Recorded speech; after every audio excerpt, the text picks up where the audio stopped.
will be heavily relying on our staff to guide me through the process. So thank you for your forbearance. We have on Zoom, we have Tuhiao on Zoom, Grant on Zoom, and we possibly will have Charlotte joining a little later. But we also have apologies from Bali today, from MPDC, and Charlotte for lateness. May I have a mover for apologies be accepted? Thank you, Susan. Seconder. Thank you, Donna. All in favour, please say aye. Aye. That's carried. Kia ora tatou.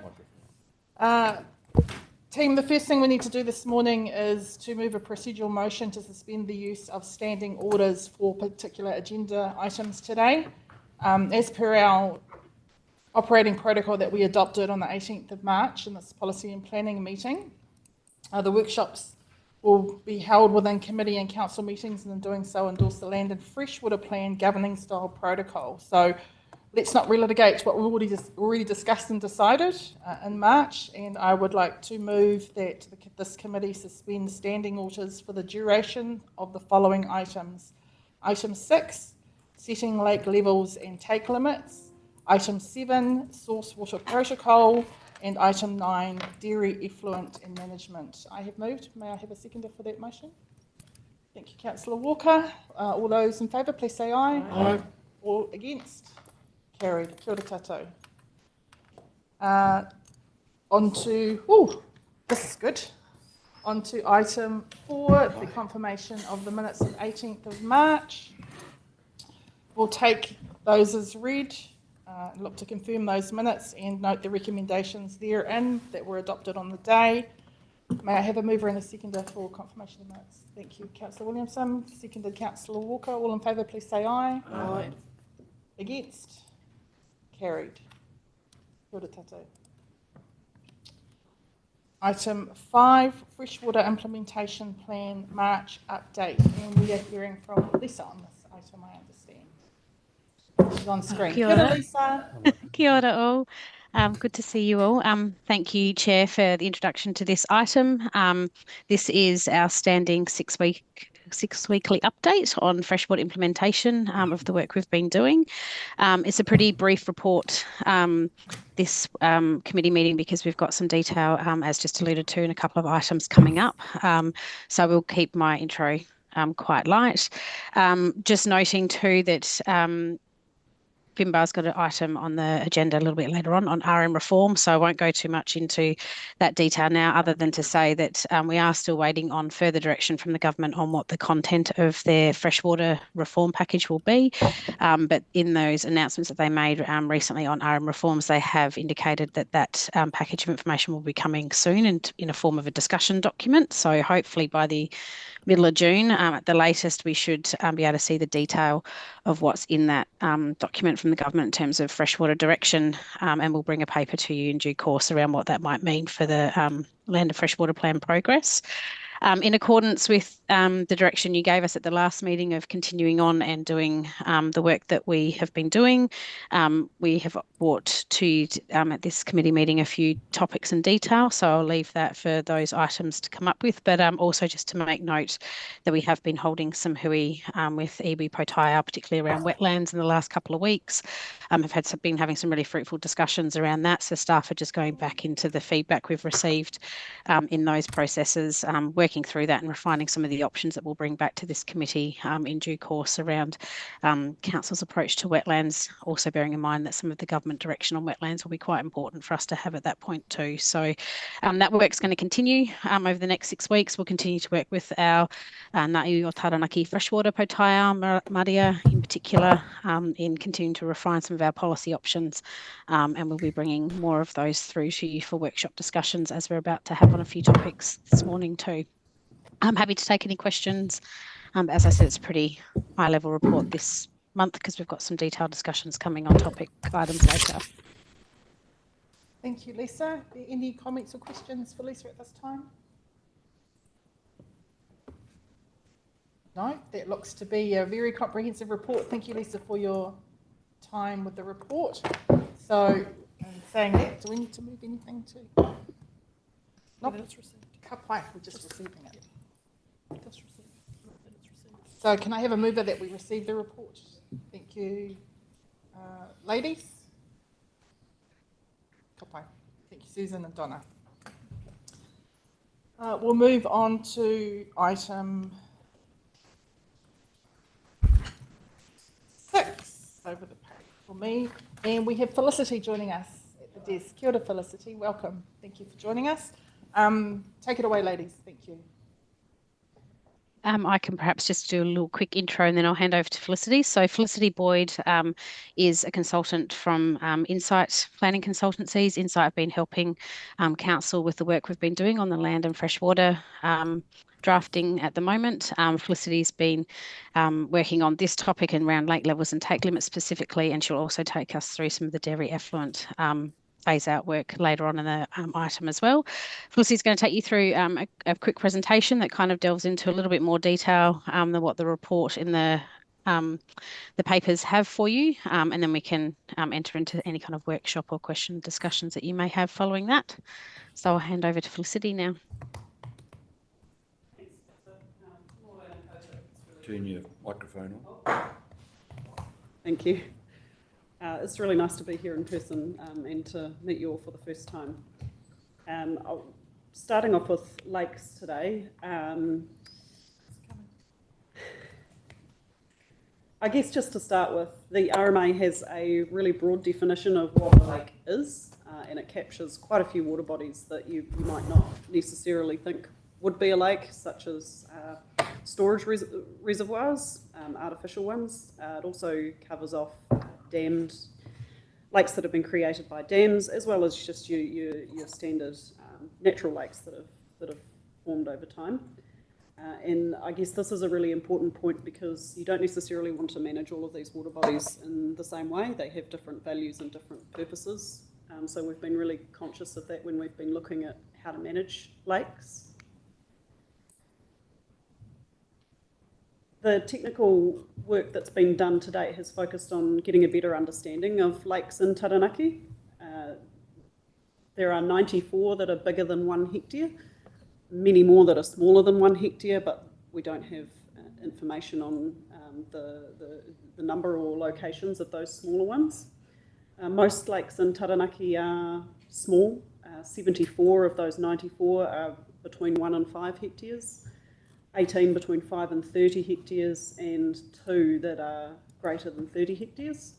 And you can see in the map on the right hand side that they are quite concentrated down in the southern part of the region. You can also see, I guess, from the key on that map that a lot of these lakes are artificial. They've been either created as storage ponds or dammed.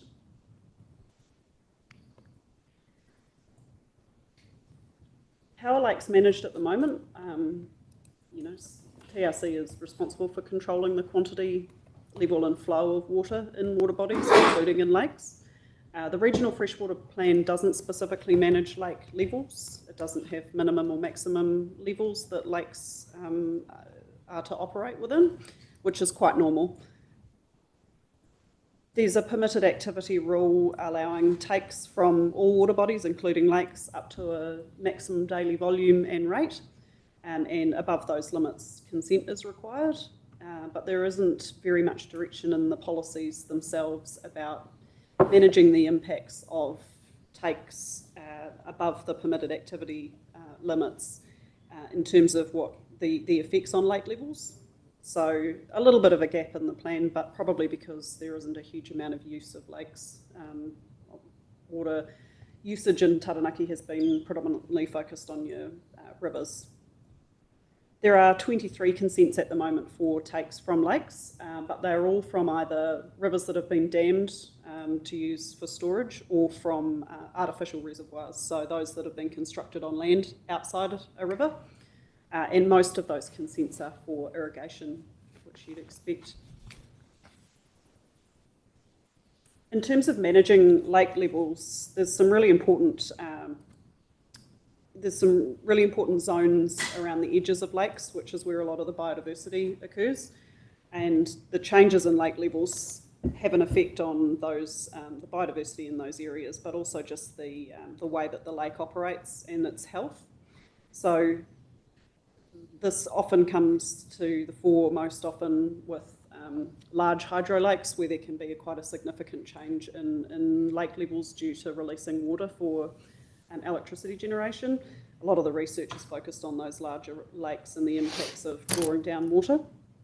But any kind of take, depending on the size of the lake and the amount of water taken, can change the lake level and therefore impact on the health of that lake.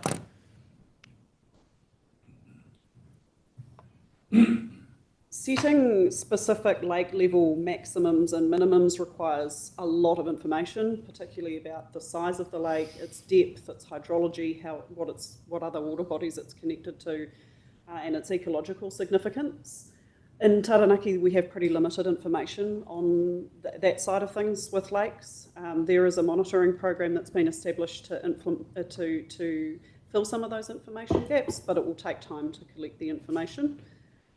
There's also a balance of, if lakes are not being particularly, are not seeing high use, then there's a question of how much you invest in getting the information about their levels if they're not really under pressure.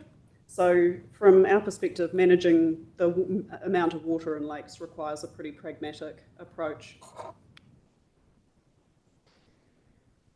Given that we don't have information to set minimums and maximum levels for each individual lake, and that would be a very costly exercise to do, we've proposed controlling the taking of water from different types of lakes in order to manage their levels.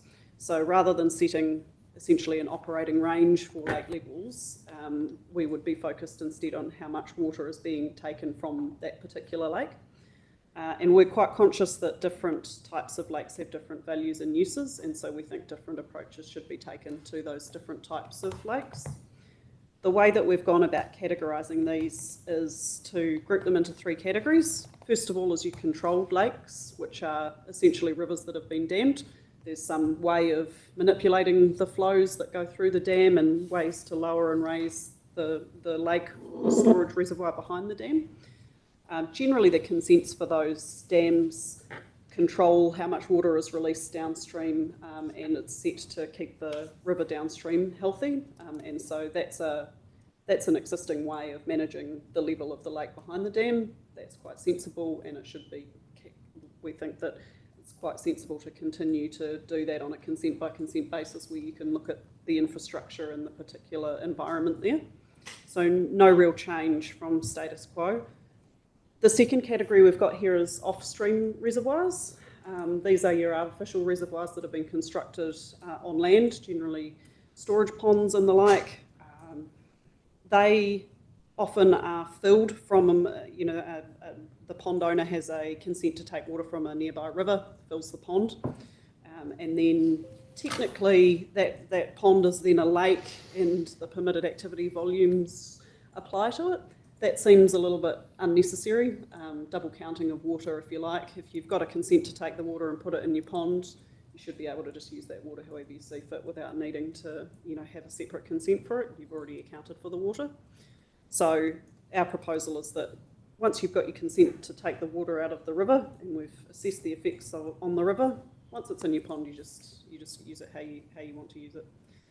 And the last category here is our natural lakes. So anything that's not modified by some kind of physical structure or not a constructed storage reservoir is assumed to be a naturally created lake, and that would follow a similar pattern to the current regime where you have it's permitted to take water up to a maximum daily volume and rate and then consent above that, and in the consent process you'd be able to assess how much water is proposed to be taken and what impact that might have on that particular lake's levels. So, in conclusion, I suppose what we're proposing here is, I think, quite a pragmatic approach and shouldn't be a significant change from what's in the plan at the moment. There is a bit of uncertainty with the government's proposals, particularly around the Resource Management Act, but where the information released has confirmed that regional councils will continue to manage the quantity of water, so this is not something that's going to go away. And happy to answer any questions. Through you, Madam Chairman. artificial off-stream reservoirs, etc., do they have to provide any level of ecological sustainability or anything like that? Or what, you know, fish life get in there, do we have to protect that, or is that just a buy issue or something? Normally, you would have an off-stream reservoir, and then your intake to take the water from the nearby river would have some kind of fish screen on it to prevent, to prevent fish from being taken with the water. As for the ecology that develops in a reservoir on its own, once it's been established, sometimes those ecological values can get quite high, although it really depends on the size of the pond. If you're talking huge man-made storage reservoirs, sometimes they can have a good bit of ecological life in them, but when you're talking about the smaller on-farm storage ponds, often they're not particularly high value. But do the consent holders have to then manage that, or are they free to, like I say, in a year like we've just had, able to suck that reservoir dry? Under this approach, they would be able to use the water in their reservoir however they see fit. Right. So they could draw down all of it if they wanted to. Without impact on the Yeah, if it's not connected to the river, then and it's just an isolated pond, then yeah, they could do what they like with it. Neil? I was just going to ask about the three questions. The first one was about relatively unusual situations like lakes created by bores, where people extract water from groundwater. There's a couple in South Taranaki where lakes have been created in that way, and they would be treated similar to people taking it from rivers, or would there be special provisions for that kind of thing? I haven't come across that scenario. Thomas, are you? Through your chair, I think, yeah, you would have to consider that incidental take of groundwater, I think, in a similar way to taking water from a river. So, yeah, those details would probably need to come into play here too. Yeah. I think, like an example could be a quarry where they've excavated below the water table and it's starting to draw down the water. Yeah. There is that one, and there's also, I can think of another one in South Taranaki where they have purposefully gone to deep bores and then extracted the water and then used it. So there's that example. The second question I was going to ask was, where does it go for lakes that may be owned by local authorities? For example, I can think of a couple of those sorts of things, and I guess it also applies to things like discharges of effluent and what have you, ponds and that type of thing. Are they encompassed in this sort of area? And the other one I was thinking about, it was Opunaki Lake, which is, I think, council owned, and yet is actually being used. In fact, of course, it's rather silting up, that's a bit of a sore point about that particular thing, and I'm not going to go into it, but that's an example. Have you covered for those sorts of situations? Yes, we're aware that there are some tricky scenarios where there's existing lakes that have been created a long time ago, and they operate in many different ways. I think those are probably best dealt with in a consent framework where you can just look at that particular scenario and how it's operated and how long it's been operating and what the options actually are to change the way it operates at the moment. For those ones, having a consent that is particular to their circumstances and then gives them the long-term certainty, I think would be a better approach than trying to put them necessarily into one of these categories that might not quite work. Yeah, and the other thing I was going to ask about, and I can think of another couple of examples of this sort, are is there anybody with an actual take right from a lake? In other words, somebody who has currently had a resource consent to extract a certain amount of water from any lake. I'm not aware of any resource consent as such, but I do know of people, there's one particular one in South Taranaki, for example, where the water just exiting from the lake actually goes straight over a cliff, and there's absolutely no way that anything can come up unless you've got flying fish who are very good flyers to get there. They probably go on a seagull's back or something to get there. So there's those sort of situations. I'd just like to make sure that nothing sort of happens that makes some of these more odd cases. But the question was, has anybody got a right to take from a lake at the moment? There are 23 consents at the moment for takes from lakes, but they are predominantly storage ponds. on people's private property rather Generally than man-made. generally man-made. Yep, that's right. There's no one as such who, one of the natural lakes or something like that, who We- has a right to extract. We have spoken to the land management officers who have indicated that they have seen some intakes on natural lakes when they've been out in the communities, but those are probably operating under the permitted activity rules where they're under the threshold where they need consent. So there might well be some takes out there that are operating under permitted activity rules rather than under a consent, and as long as they're complying with the conditions, then that's fine. In South Taranaki, did have signed somebody who'd actually tapped into somebody else's pipe and just extracted them that way. So perhaps there's an information gap in South Taranaki that that you might be able to help the staff fill some spots there, Councillor Walker, if there's some of that needs to happen. So we'll take that conversation offline. That would be great. And just on your other question about whether effluent ponds would be considered in this framework, no, this is only storing of fresh water. So any kind of effluent pond, wastewater pond, tailings, that kind of thing would be not covered under these rules. And stormwater too? And stormwater is a bit tricky because sometimes it has contaminants in it, so it would probably depend on the volume of it. Thank you, Felicity. Any other questions? Yes, I've got a couple of questions. Sorry, and then I'll come to Tihiao. Does the council know how many permitted takes there are? No. Is that part of this proposed approach? There will continue to be permitted takes from lakes. What we are looking at the moment is, there is a maximum daily volume and rate that is applied to all rivers and lakes in the region. And what we're looking at the moment is whether we need to differentiate between lake sizes. Obviously, smaller lakes are more impacted by the taking of water, has a bigger impact on their levels. So we're investigating at the moment whether the maximum daily volume for lakes needs to be split into a couple of different categories so that they reflect the impacts of that taking on the lake. Which then probably brings me to what Benita was saying. My question is more around reporting. How are iwi, for example, because I know that this was a bit of a matter that was discussed, how are iwi, for example, aware what is being taken and how much is being taken? For permitted takes, there isn't any way to know at the moment. It's not something that the council, if people are complying with the permitted activity rules, they can just operate under those rules without notifying the council. We are looking at whether the freshwater farm plans are going to provide an avenue for people to at least record where they're taking from and how much they're taking. But there's changes going on in the freshwater farm plan space at the moment as well, and I guess we're waiting to see what the government releases. But certainly we consulted on some options for how we could get better information about permitted activity takes.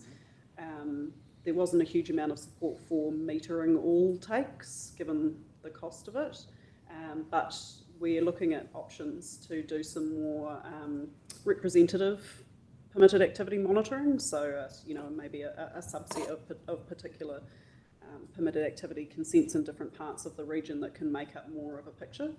But I think it is difficult with permitted activities to know exactly where they are. Just to add to what Felicity said, there are ways we can estimate it and model it, but not to measure it. So that's always one of the, I guess, the pitfalls really of permitted activities is we don't have that information in our hands. So that's always a challenge. So just to clarify, what would we see coming up to the table? Is it more in relation to the limits and the current consents? Is that what? Yeah. There will be, we do intend to bring a paper later on permitted activity thresholds for taking of surface water from rivers and lakes, but we're pretty early days on that one yet. So, we'll come back to you on that. But I do note in the iwi consideration section that there will be further discussion with Potai, so look forward to that. Kia ora, thank you much. Tihiao. Morning, Lakota. Apologies for not being there in person again.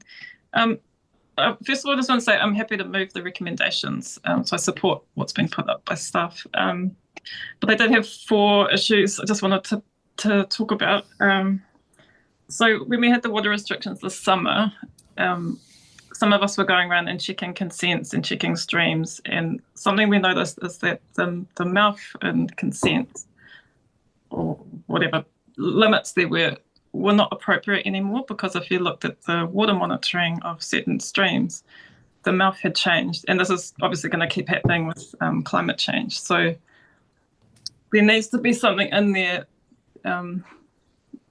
limits that relate to like where there is monitoring, and it needs to be able to change as the climate changes.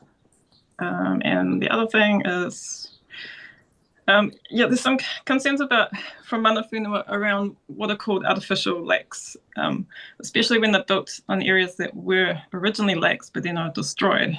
And then something that should be natural is now become a sort of a private lake. So when these lakes and reservoirs are being determined, it would be good to look into the historical geomorphology and that kind of thing of what used to be there. And also the connecting streams going in and out, how that also is natural or not natural. The other one is, there's also just concerns around natural flood cleaning out of stream beds. So if we're damming all these waterways and then just releasing the water in a controlled effect, we end up with silting issues, as we know. So there needs to be something to allow the streams to be flooded out, or cleaned out every now and then. And the last one's just around the monitoring. So, with a permitted take, there's no monitoring typically. So how do we manage that other than having monitoring of streams nearby? So, there is growing concern around this. Not so much, I guess, for lakes because there's not so many, but particularly around streams with, increasing numbers of droughts and that kind of thing happening. We need to have better control of our water usage. But that's all. Kia ora. Any response? A range of really good points. And I would say that we haven't looked too much at the moment about the construction of water storage reservoirs, because the government has indicated it's going to release some national direction on that in the next few months. So we're kind of holding off and waiting to see what it is that the government's going to do. Their intent is to enable water storage, which we assume will cover that construction installation part of the activity.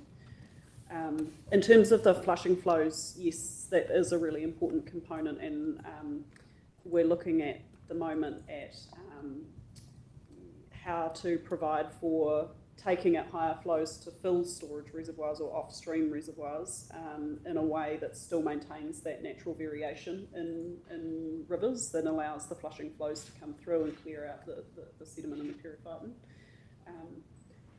At the moment, under the national policy statement, it's really difficult to dam a river. The policy direction is basically avoid damming except in very limited circumstances.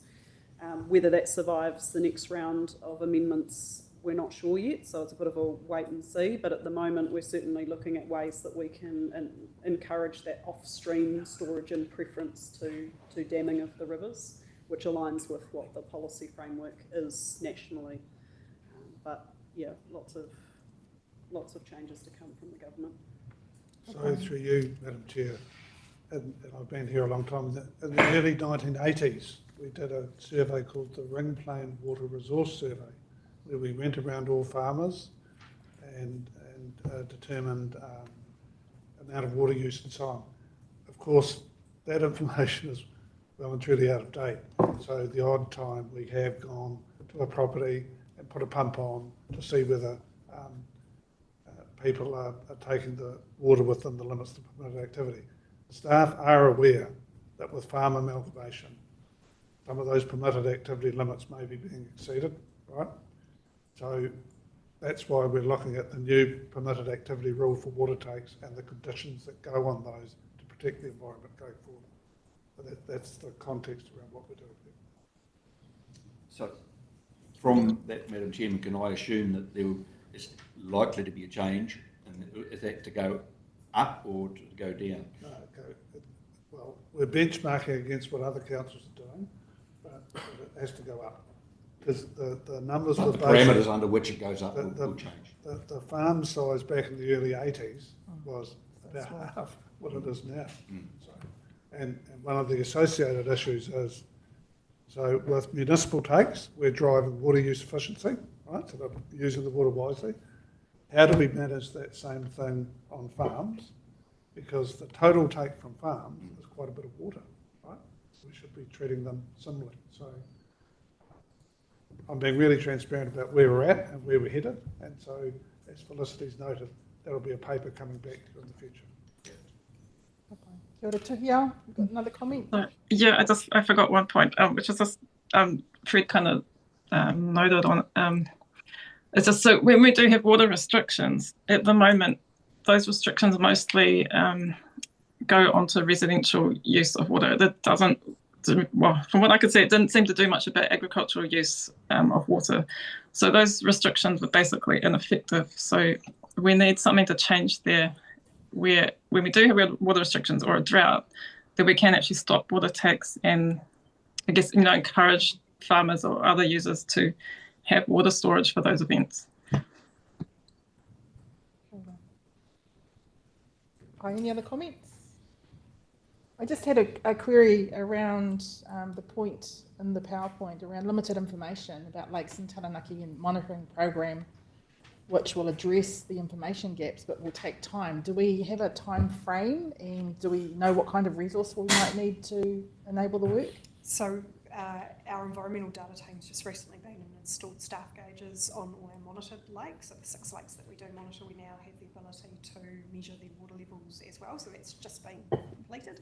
So, normally we'd want a good, at least a year's worth of initial data just to kind of get that baseline state, and then after a number of years and different climate conditions, we'll be able to see those patterns and how they might change in time. So yeah, it will be a little while before we have anything very useful, but we've made that start so that they are in now. Awesome. And the resourcing, all in the current work plan, or? Correct, yeah, all within our existing budget. Yep. Okay, well done, Abby. Thank you. Any other comments or questions from anybody? So we have recommendations on page 14. Tuhiao has indicated her ability to move those. We have a seconder. Thank you, Celine. All in favour, please say aye. Aye. Any against? That's carried. Thank you. We move on to number 7, source water management areas. Jane, kia ora, Jane, welcome. Good morning, everybody. Yeah, we're just bringing it up now.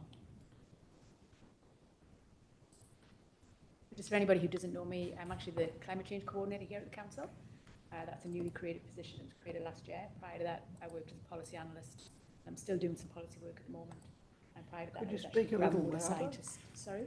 Could you speak a little louder? Absolutely. And I'll bring this closer as well. For people who don't know who I am, I'm the climate change coordinator here at the council, which was a newly created position last year. I also previously I was working in policy, so I'm a policy analyst as well. Prior to that, I actually worked as a groundwater scientist here for about 7 years, so I've got quite an interesting background, which is why I'm quite well involved with the source water protection side of things. So Jane has a really good background to support these policy decisions.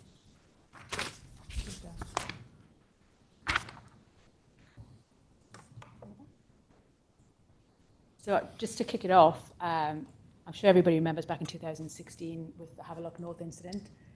And this is kind of one of the major drivers behind this work with source water protection.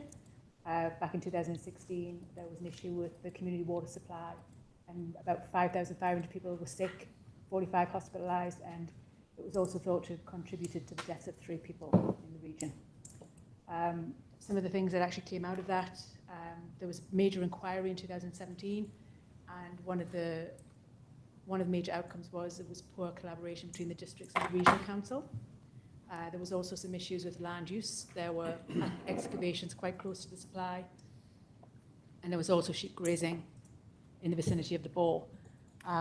They also found that there was some ineffective treatment from the district councils. They hadn't been following, effective protocols. And on top of that, there was also a rainfall event which caused a power outage, and the bore didn't have very good wellhead protection. So it was an accumulation of things that actually led to the significant incident. So that's kind of what's driving, the importance of this type of work. on top of that, there's also some legislative requirements that we have to consider. In 2007, the NAS for Drinking Water made regional councils responsible for ensuring that they're not enabling anything upstream of a drinking water supply that could actually affect that drinking water supply after its current level of treatment. So that's for large drinking water supplies, which are those supplies that provide water for more than 500 people. And then in 2021, following the Havelock North incident, the Water Services Act was also brought in, and that actually that was the act that actually brought into Mata Arawai the water services regulator, and also started the requirements for district councils to do district councils and all suppliers actually, to do source water risk management plans. And as part of that, it requires the regional council to actually get involved in that work to provide them with the information that they need to actually do that work. So back in 2017, our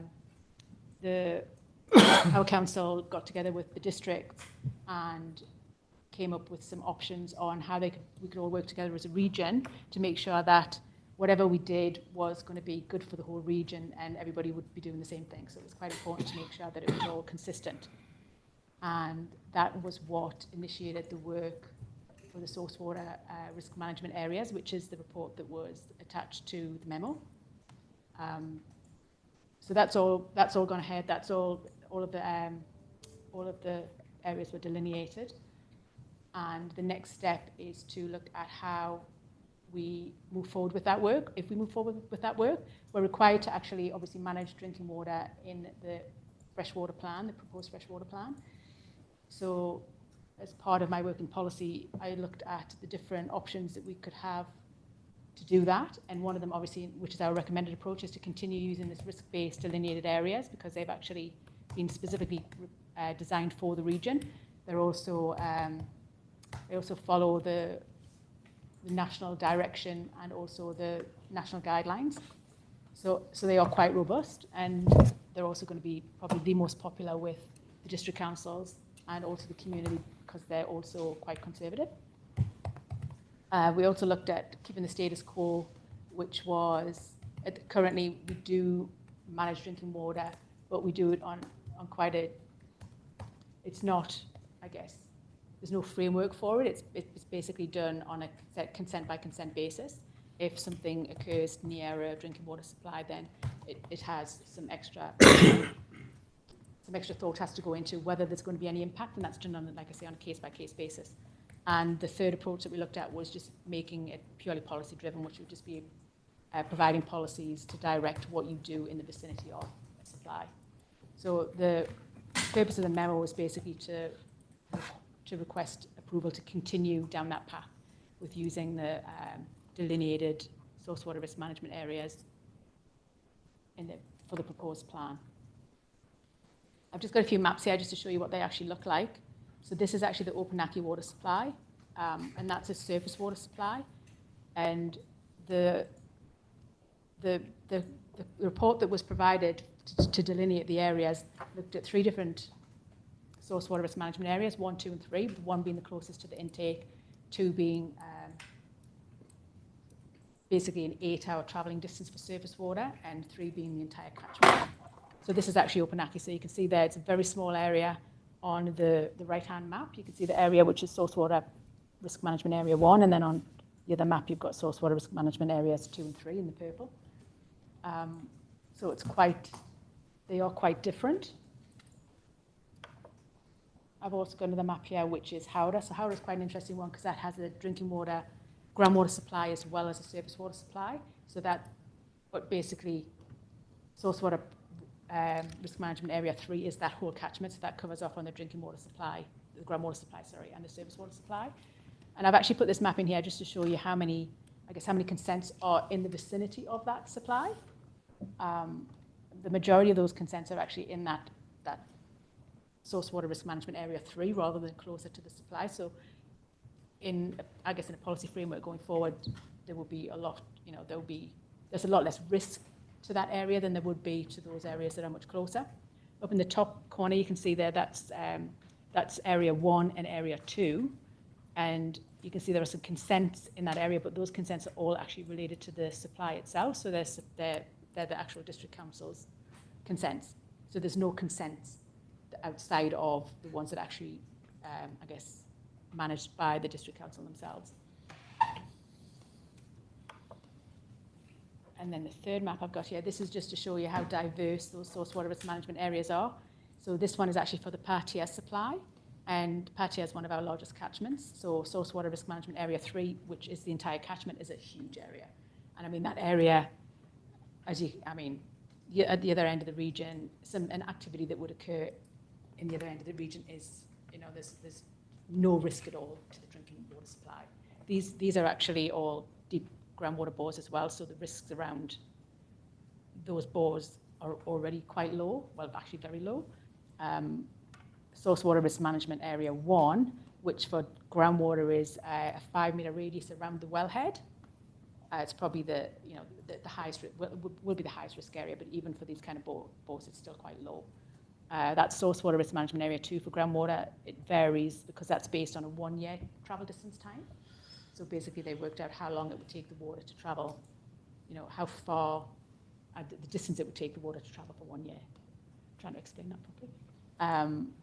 And that's actually quite a large area as well, especially when it comes to deep groundwater, which all of our large drinking water supplies are. They're all from deep groundwater sources. I've actually got some maps here as well, which will just give you an indication of what that looks like across the region. So the first map has source water risk management area 3. So that's for all of the large drinking water supplies in the region, which are all managed by district councils. And the other map shows source water risk management area 2.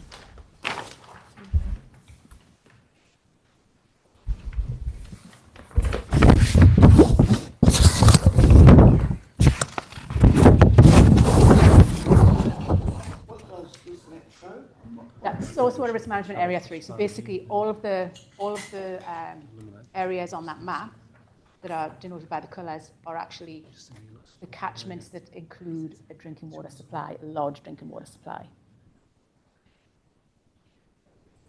So you can see Taranaki is quite different from most of the regions because a lot of water obviously emanates off the Maunga. So they tend to be really short, fast-flowing catchments because they've got quite steep topography, which means that when you look at source water protection zone 2 and source water protection zone 3 together, for surface water, they're quite similar. So whatever we do going forward obviously has to take that into consideration. And source water protection zone 3, obviously you can see the groundwater over in Patea and Waverley because they're, it's a completely different landscape. The catchments there are significantly larger than the ones off the mountain. And the larger drinking suppliers are the TLAs? Yes, currently, all of the registered large drinking water suppliers that for over 500 people are all district councils. Yeah. And we don't really anticipate there being any new ones in the short term. Obviously, it's a big deal to put in a new water supply of that size. If I could perhaps jump in here too, that's probably a good point that you raised, Benita. Like the framework we're looking at the moment is to manage the risk to those larger suppliers.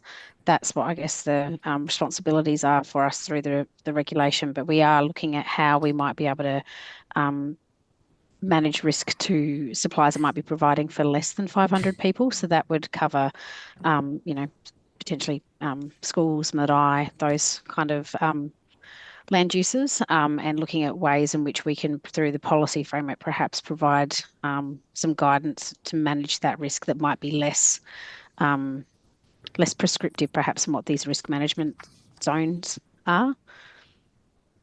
Thank you, Lisa. You just preempted my question.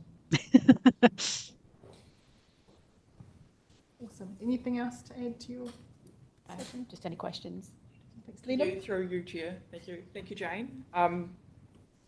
Federated Farmers is actually really concerned about the source area management areas, 2 and 3. Yeah. And what that will actually mean on the ground for farmers, what burden that places on them as far as management options. Absolutely, goes. yeah.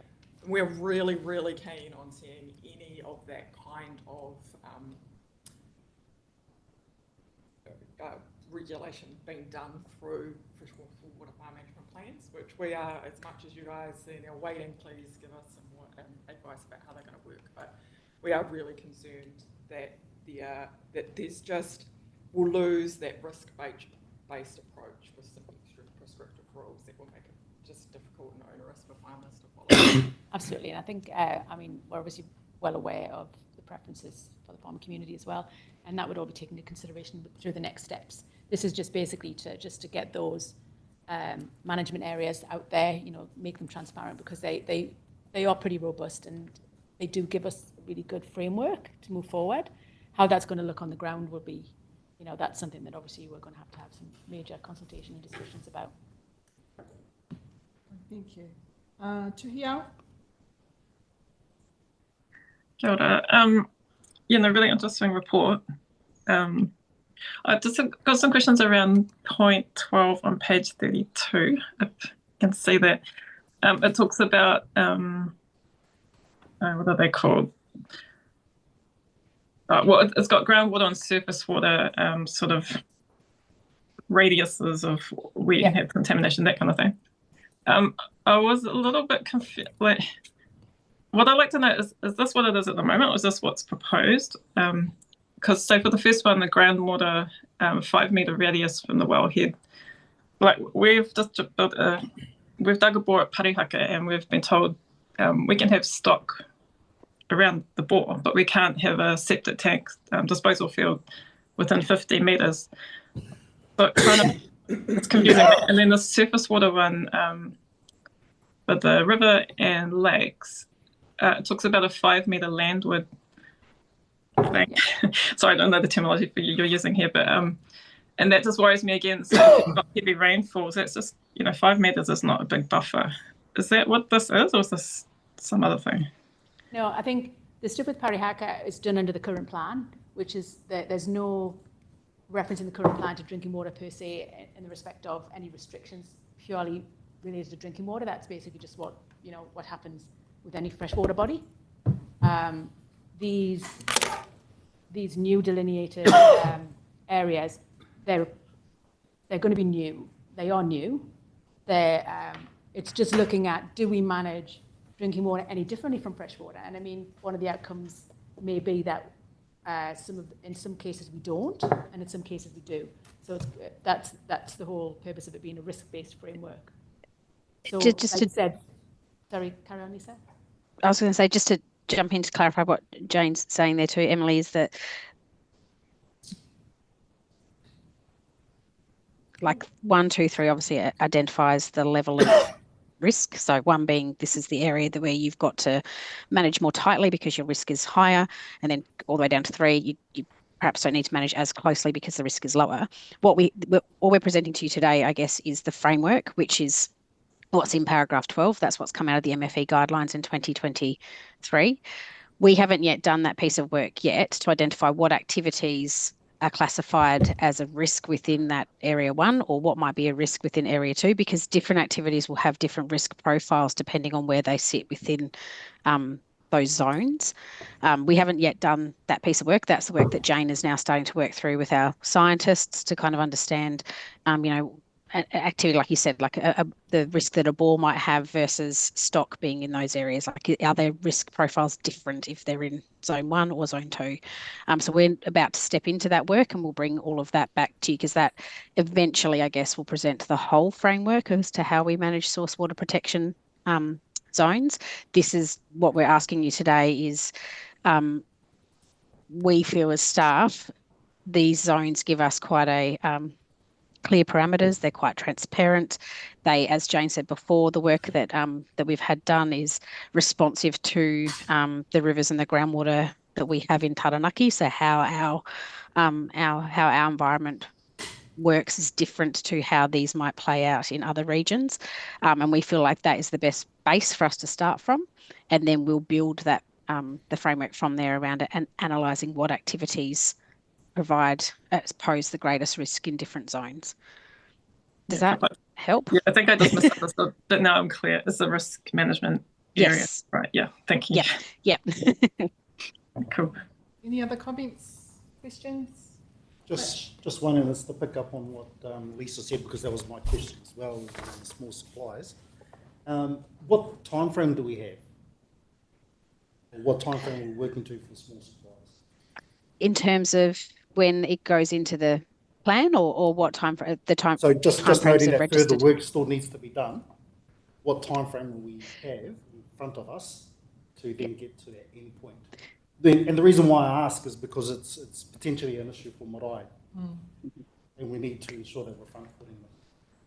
I forget Jane will know the exact date better than I do, but is it by the end of the year that small suppliers have to be registered with Taumata Arawai? November Jane? 2025? Yep.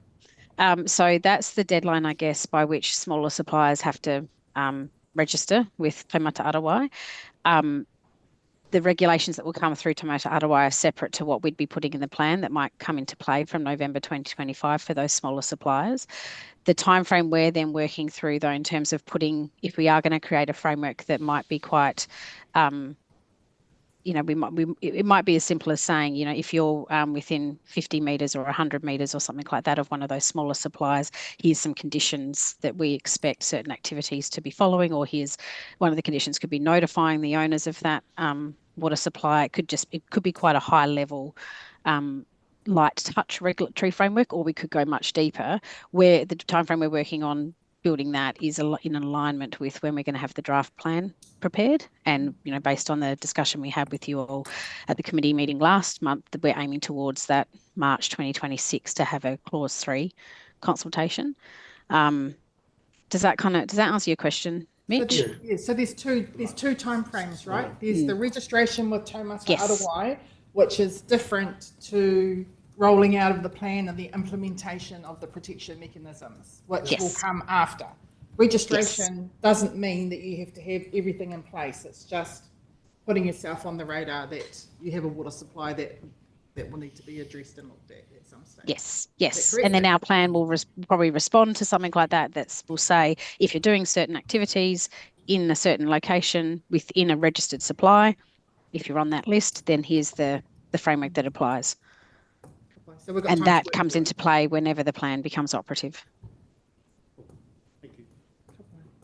Thank you, team. Any other questions or comments? We're good. Thank you both, Lisa and Jane, very much for that comprehensive report. We'll move to the recommendations on page 23. May I have a mover and a seconder, please, for those recommendations? Thank you, Craig. A seconder. Thank you, Neil. All in favour, please say aye. Aye. Any against? It's carried. Thank you very much. Thank you. Moving on to item 8, I will declare a conflict of interest with my role at Taumata Arawai in terms of council eventually making a submission on this issue. So I will step aside from chairing this portion of the meeting and hand over to Donna to take us through this particular item. No, we're not going to move. That's okay. So, Finbar. Thank you. Thank you. I'll take the paper as read and I'll keep this quite brief since this was circulated prior. So this is to seek your retrospective endorsement of a submission on the Wastewater Environmental Performance Standards discussion document from Taumata Arawai. This is another one of those ones where the submission period does not neatly align with our council meeting rhythm, so hence this draft submission was circulated for your comment at a date in the past, which I can't recall off the top of my head. As a result of that, there were no comments required a change in the submission. So rather than tabling an updated submission, it is just to seek your endorsement of the draft that's included in attachment 1. I'll just briefly recap so these standards, they essentially replace our plan. That Taumata Arawai writes these standards and then we have to implement them through resource consenting when it comes to wastewater treatment facilities. They don't cover everything. There will still be stuff that's regulated around our plan that's associated with these facilities, such as discharges to air. And the really big things that we highlighted in our submission are the concern that there's no flexibility to deal with cumulative effects in a catchment. So if you've got a catchment that's below a national bottom line, or E. coli, hypothetically, or nitrogen is probably a better example, then these standards don't provide you any flexibility to do anything different, which in our view essentially then just makes everyone else in the catchment foot the bill for needing to reduce that pollution, despite the facility making a contribution. The other big things we noticed was we've got some questions around how they've dealt with primary contact sites. That's currently not addressed in the standards. They've got some technical documentation that justifies that. We've got a few concerns that we flagged about that and want them just to revisit that and consider whether actually some different pathway might be needed if you're discharging near a place where people swim. And then finally, the one is that we are not supportive of the proposals to make particularly overflows from wastewater treatment facilities a controlled activity. We think that it's quite appropriate that those remain at a higher activity classification, and there are already appropriate tools in the RMA around emergency works and things like that that give you the flexibility to deal with if there is an overflow due to a flood or something like that. But I'll leave it there, happy to take any questions. I'm happy to move. There isn't any more questions? All right, we've got Celine, and can we have a seconder, please? Craig? Councillor Williams? All those in favour? Against?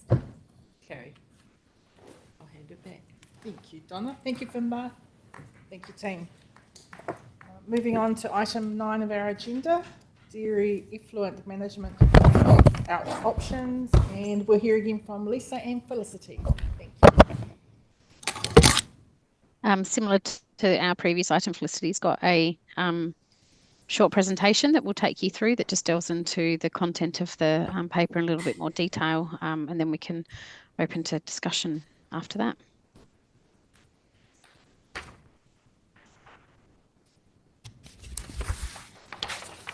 Thanks, Lisa. Yes, so the topic of this discussion is phasing out, the options for phasing out remaining animal effluent discharges to water. The majority of animal effluent discharges in Taranaki are already discharging to land. Dairy farmers in particular have made a lot of significant investments in their infrastructure and their practices on farm over the last couple of decades, and the majority of them are now discharging to land, which is industry best practice. The number of discharges to water has been steadily declining. The council's messaging for a long time now has been to encourage people to shift to that land discharge, and that has been that has been taken up by farmers. You can see over time that the number of discharges to water continues to drop. In the paper, I have included some information about the current consents and expiry dates. I just want to clarify for those eagle-eyed readers that I was focused on the dairy effluent consents in my paper. Up here in the presentation, it's the same numbers for dairy as what's in the paper, but I have included the non-dairy discharges that are around the region as well. Very small number, but there are 6 still going to water or a combination of water and land, so it is predominantly a dairy issue, but not solely.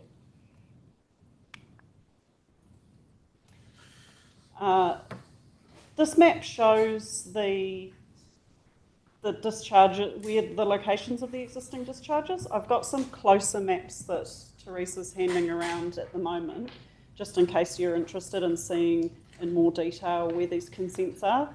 So the red is dairy, blue is non-dairy, red whole circle is a discharge to water. The red and black circle is a dual consent, which means that it's predominantly a discharge to land, but if land conditions aren't suitable, then the discharge can be to water as a contingency. And you'll see that these discharges aren't concentrated in one particular area. There's certainly a higher proportion in the area that you'd anticipate up in the northeast, in the high altitude, high rainfall area, but there are quite a lot spread around the ring plain as well, and even the odd one in the hill country. And I think that's, I have found in the discussions that I've had with stakeholders and in the community that there is a real focus on the high rainfall areas. But I think this map's quite helpful in showing that there are some consents in other places too. Just to interrupt, the colours, could you explain what the colours mean? Oh, sorry, and the coloured areas behind are the FMUs. So most of these consents are concentrated in the volcanic ring plain FMU, which is the big green one.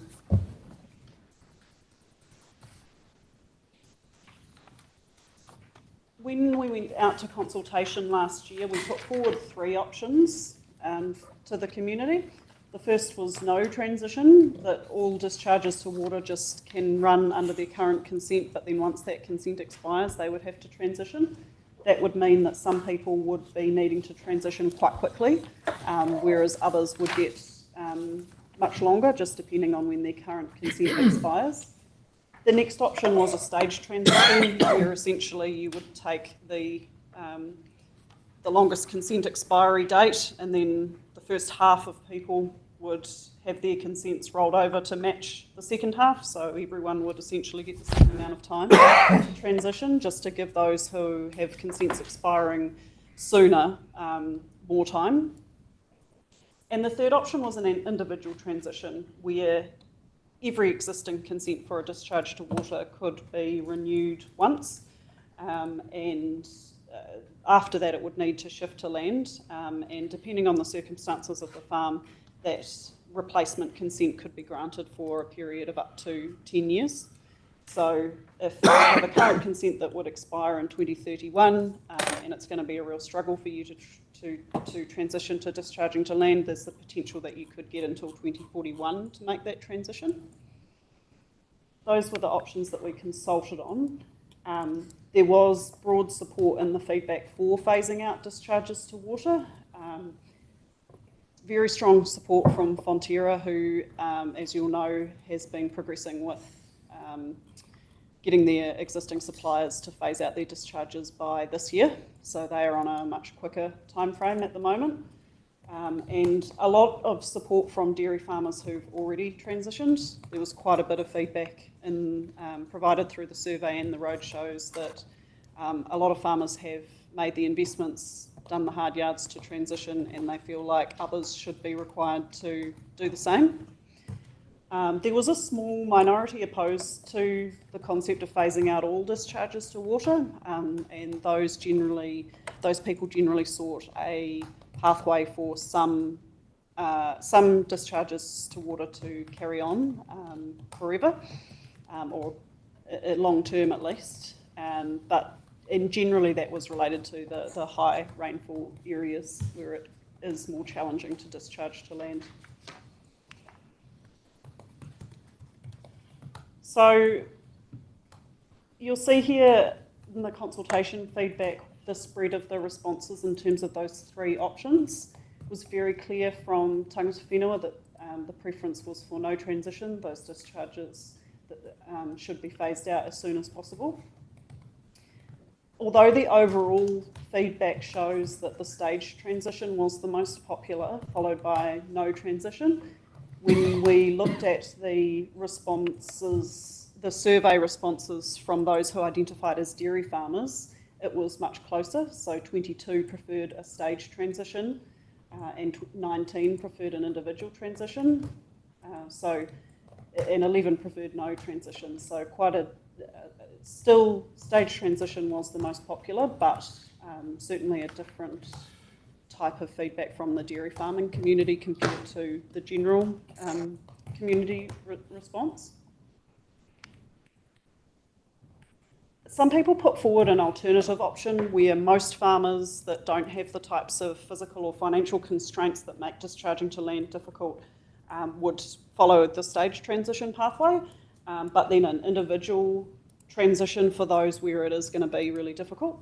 And that was an idea that we thought should be explored in more detail. So we got together a group of stakeholders in December 2024 to talk about what would be the criteria for people being able to access that individual pathway. How would you differentiate between who has to follow the staged transition and who might get an individual pathway with a longer time frame? And the criteria that we talked about mostly were high rainfall, slopes, those two factors in particular, and soil types, combine to reduce the amount of land that's available on farms for applying effluent and can make it really difficult for some farmers. Another issue that was raised by a farmer in the high altitude dairy area was the number of waterways on the property. When you've got multiple small streams coming through and you have to have a setback of 20 metres from each of them, you can end up with very limited amounts of land that are suitable for effluent disposal. So those were the 4 criteria that we thought were the key ones for determining who might face the most challenges. There was very strong opposition from Fonterra during that session for any kind of longer term pathway for phasing out discharges. As I said, they are looking to phase out their remaining supplier discharges to water in 2025, and they weren't very interested in seeing any longer term extension to that. Obviously, they're not the only supplier in the region, and we're not sure, I suppose, of we don't have as much detail about the other suppliers and their plans as we do about Fonterra. From my understanding, is Open Country have it in their terms and conditions, but they're not at this stage enforcing it. So it's there to be enforced. But, yeah. Yeah. Okay, that's good to know.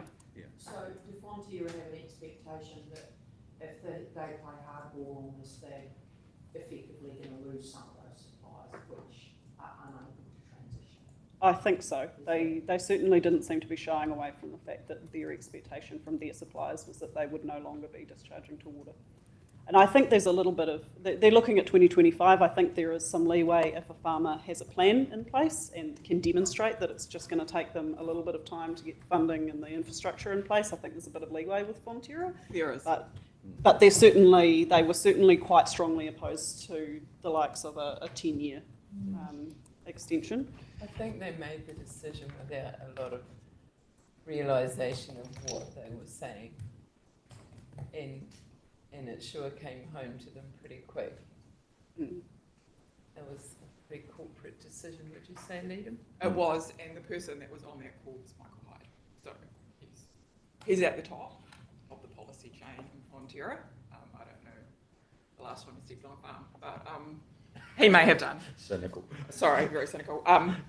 Absolutely, the guy that was on that call was the very top of their policy chain, and they definitely have on the ground some more leniency than that. They can't afford to just drop all those suppliers. One, that's not fair, and two, it's just not, it's not okay. But so there is more leniency, but you do have to demonstrate you have a plan. You do have to be working towards something. Right. When they made that call, I don't think they realised that we haven't got physically the companies to do the work to transition everybody over so quickly. That's, like, there's only 3 companies, I think it's 3 in the region that build these systems, and they take a lot of, they take a lot of time to do it. Yeah. So it wasn't a practical solution. Yeah, so we might see potentially some changes to Fonterra's approach.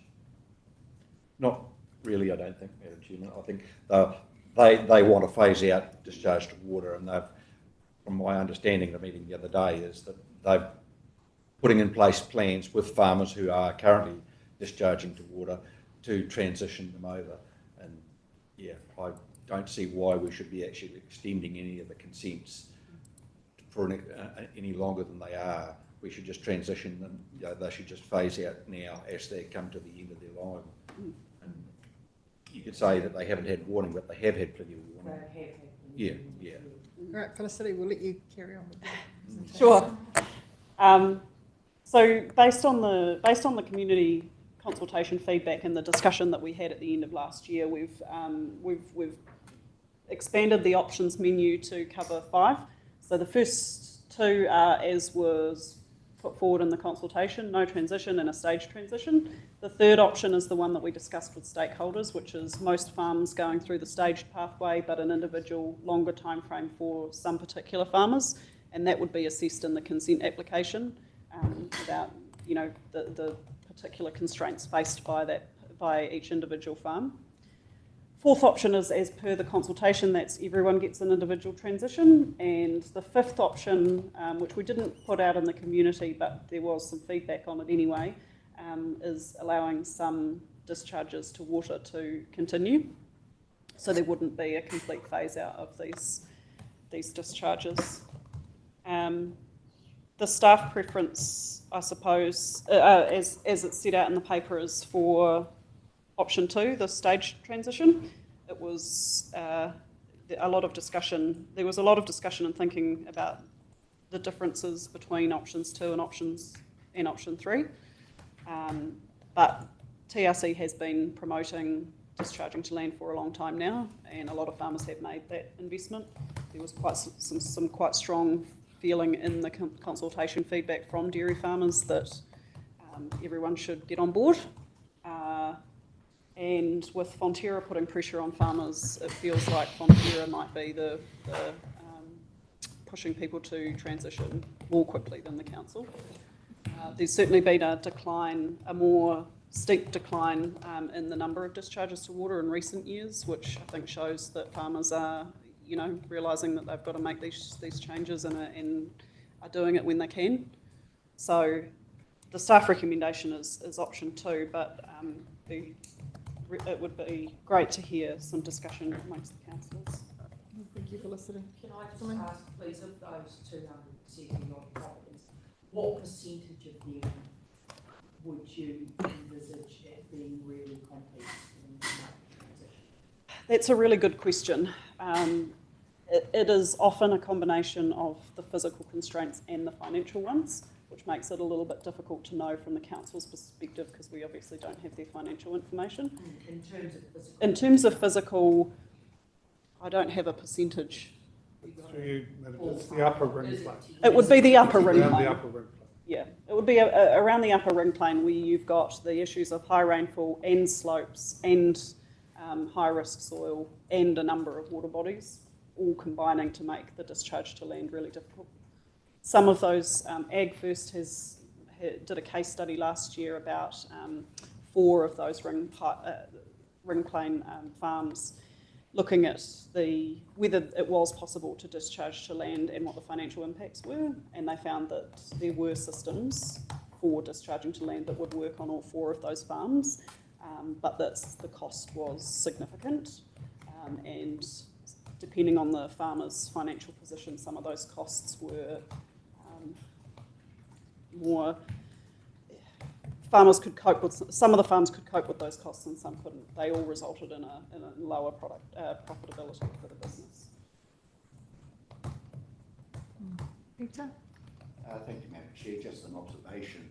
I recall a meeting we had a while back where it was said that it will take a generation to improve the environment. I like option 1, and that seems to be supported also by Fonterra. And if we're going to make change that's going to be meaningful, then I think we should set the bar high rather than a little low. So that would be the preference, and it's already been indicated that none of them would prefer option 1. So I think that would be a good place for this council to begin at option 1. Kia ora, Peter. Tuhiao, and then I'll come to Donna. Yeah, kia ora. I totally what Peter said, and I was going to move that we recommend option 1 as well, for all the reasons Peter just outlined. Kia ora, Donna. I'd just like to say I've talked to a few farmers, and I believe that we should go with option 2. We've still got outstanding research that they're doing, Dairy NZ are doing with Massey, and to find out whether the current default assumptions around the 7-degree slope and infiltration rates are appropriate for Taranaki soils. And if the slope could be 10%, then more land obviously is available for effluent irrigation. Dairy NZ's working with Hades are also looking at further technology that has potential to reduce emissions and E. coli by over 90%, namely Eco Pond, and there's a new one, Jedi. So this is really new technology, and the Hades group, catchment group that's been working with this, they want to be past the status quo of what we've got now, and there's some pretty amazing technology they're working with, but and what the paper doesn't show is that Westland and Northland actually do still do resource consents to water. And I'm not saying we should be doing that. We do need to phase them out, but I think we need to go. You know, you're talking $500,000 or $600,000 for some of these systems. It's not chicken feed. And so I think we should give these farmers a chance to get this research, because it could save them considerable money. And so I was talking to Adam from Dairy NZ this morning. He's going to chase up Massey, because they've got to do a few things to finish the research. But I think, and as for Fonterra, that was absolutely a corporate decision with no thought to the people involved. And it was pretty disappointing, and yeah. And those farmers can go to open country. I'm absolutely sure they would open their arms. And it would have been great if there had been some consultation with this paper with the catchment communities and probably open country as well, because they are a second provider. But I think we should give these farmers a fair go and let this research come out, because it could save considerable money for these farmers. What's wrong, Steve? There was consultation in the community process last year on these issues. No, but in the paper... So you're suggesting all these papers should go out for specific consultation for industry groups? No, but in the paper it said that they didn't know where Hades was at. And that's just a phone call away, really, isn't it? We work quite closely with... Sure, but these are... All these papers are work in progress, where we are trying to take you on a journey, as well as the stakeholders, as these really important policy decisions go through a process of, and again, trying to make sure we get some sign-offs along the way about the frameworks we're using while it's still work in progress.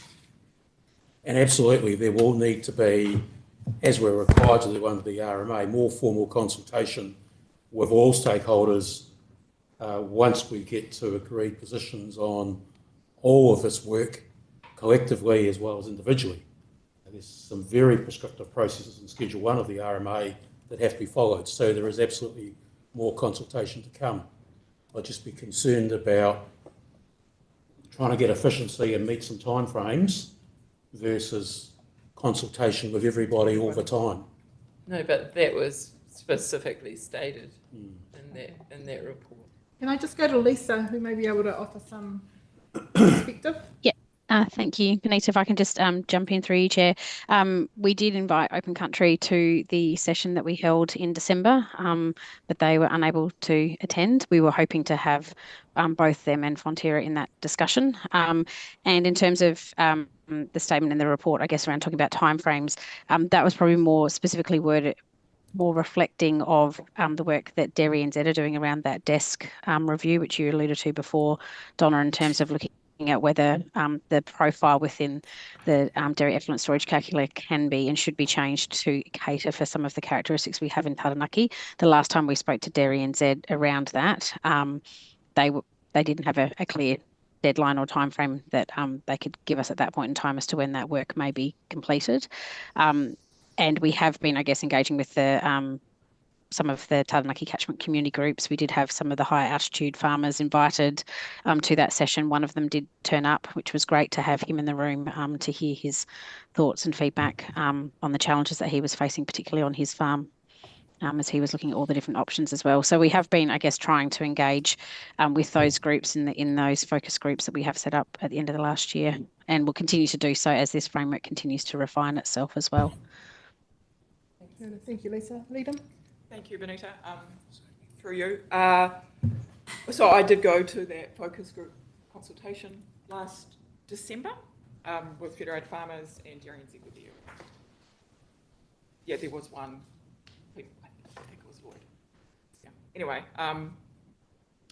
I would be definitely interested in at least a stage transition. I'm still concerned about those farmers that are just in a really tricky situation, and I haven't been on every farm up the top of the ring plane, and I'm thinking mainly of a farmer that hasn't done a lot of on the farm they're on. There hasn't been a lot of investment in stuff like putting streams underground, so their streams are already all above ground, so they're actually got a really great environment that they're working inside, and then they've got these really massive restrictions about where they can put effluent, and they would have just been better off sticking the stream under the ground for their business.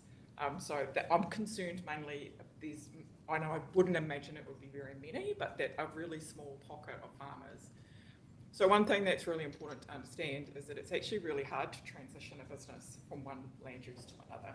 So from a bank's perspective, say you've got a dairy farm, you can have that dairy farm and I don't know the figures exactly, so I'm going to guess, but I know something like this.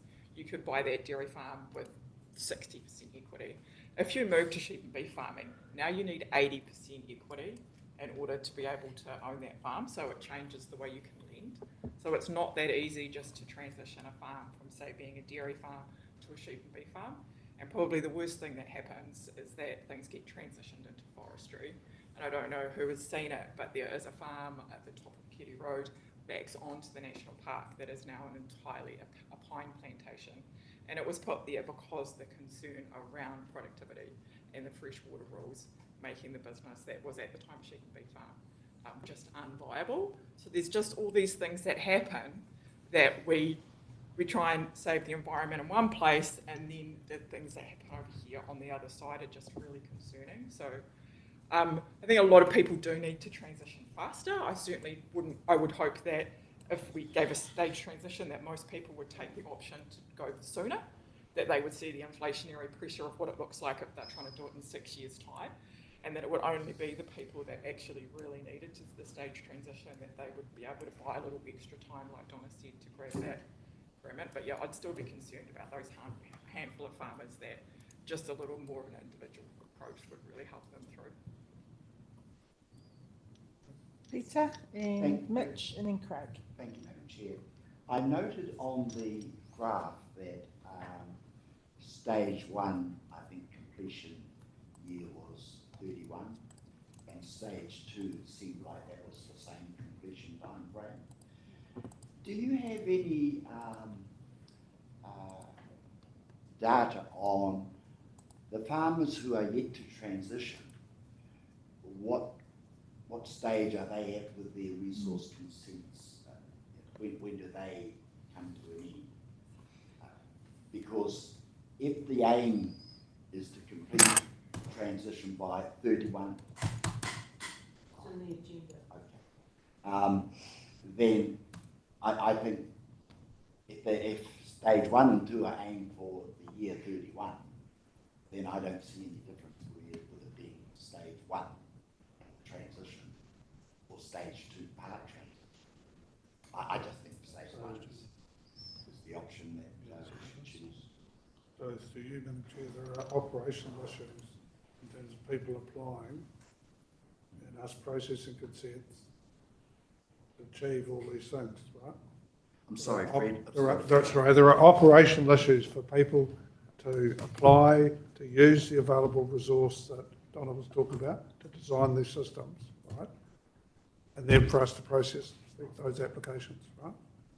So there are capacity issues within the system. And that's why we're talking about stage 2, to manage those capacity issues. Otherwise, you potentially inflate the market. And that's people can name their price to do things, and it's not reasonable. But just so I understand, so completion date year 31 is still completion date year 31 of stage 2? Yep. That's correct under the current data, but the options, the phase-out options that we're talking about today would be included in the new regional plan, and so they wouldn't take effect until that new plan is notified. Under the current plan, there's no ability to decline consents to water, so it's possible that if the new plan isn't notified until 2026 or 2027, there are a number of consents that expire before then that might be granted for a period that's longer than 2031. But I think the current practice at the moment has been 10 years at least for these permits. So I don't think it would extend significantly, but there is a bit of movement in these numbers. Done, Peter? Madam Chair, can I just ask a question of firstly, and maybe Lisa? Have we come to a view yet on whether currently it's controlled, so we have to issue consent if someone applies?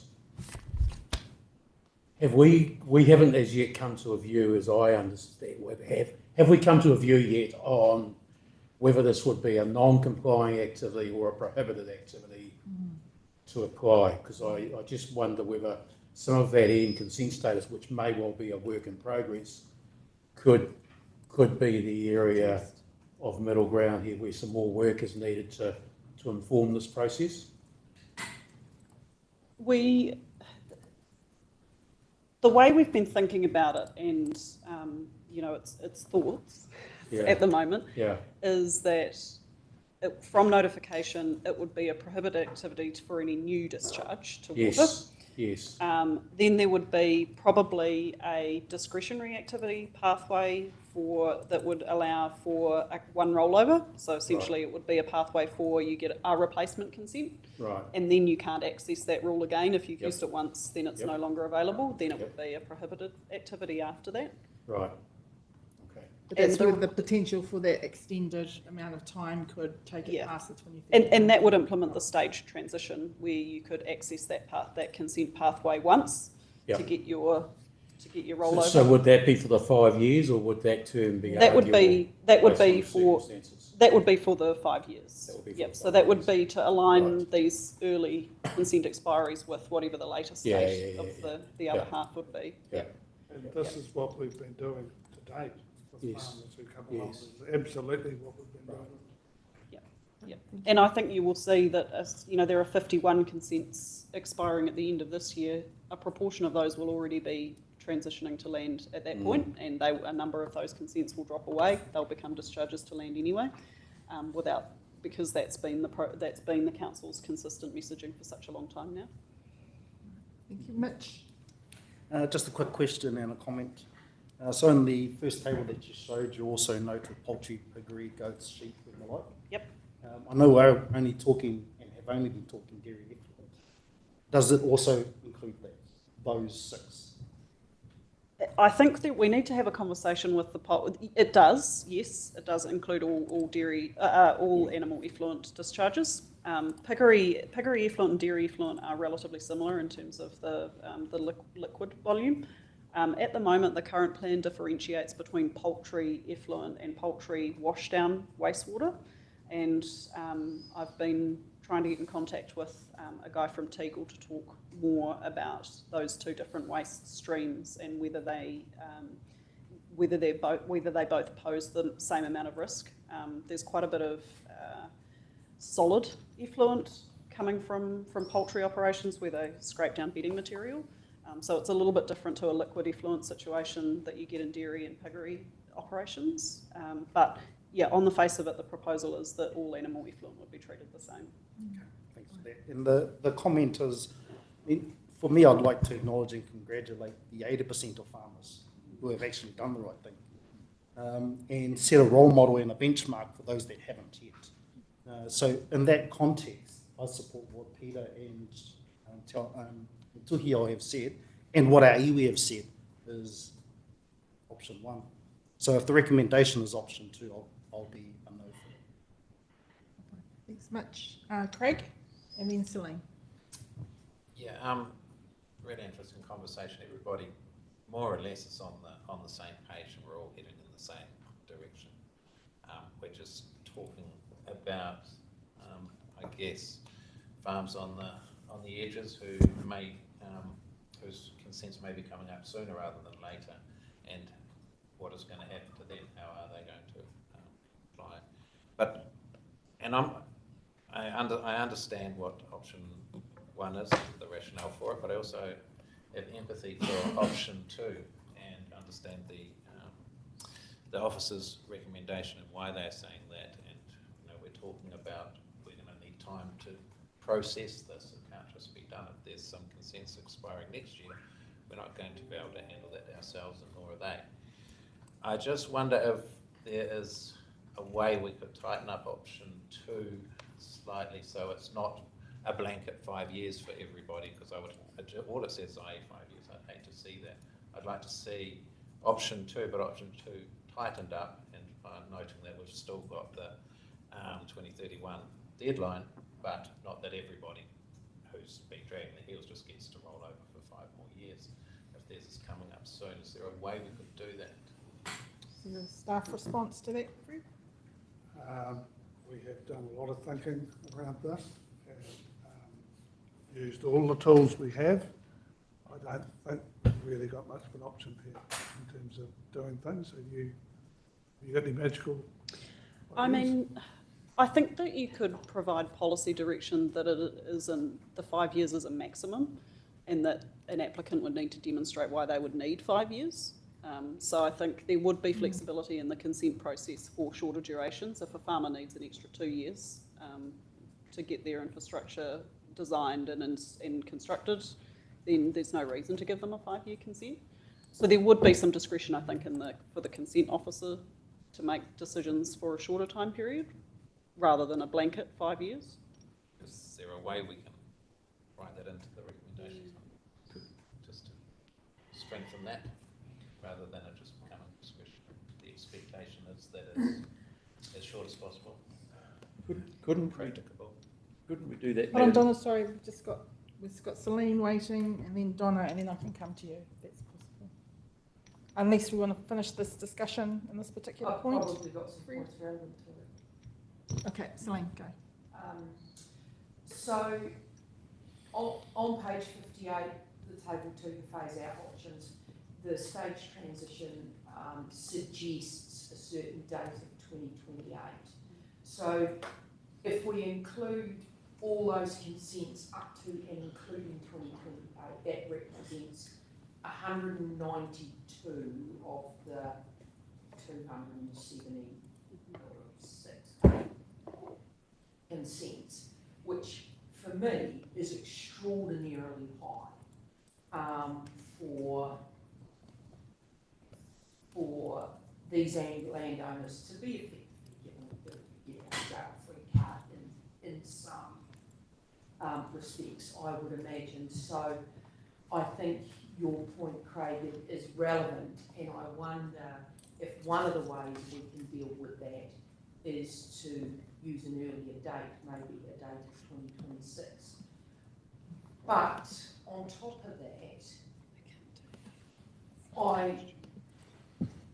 I do support the no transition option, but one of the things that I think has become apparent to me after the discussion, Donna's comment, is I don't know whether these phase out options adequately deal with one of the actual problems, which is the difficulty for some property owners to be able to make the change between water and land effluent disposal. And is there some other way, and maybe you've probably just talked about this, where we could have a no transition option, but identify that if a landowner is experiencing those significant issues in transition, they could be given more time in order that they may be able to use new technology to dispose of the effluent rather than this option or that option, which is all they've got now. So that's my thoughts. I mean, realistically, there has to be some discretion. That if it's too rigid, then it's going to create problems all round.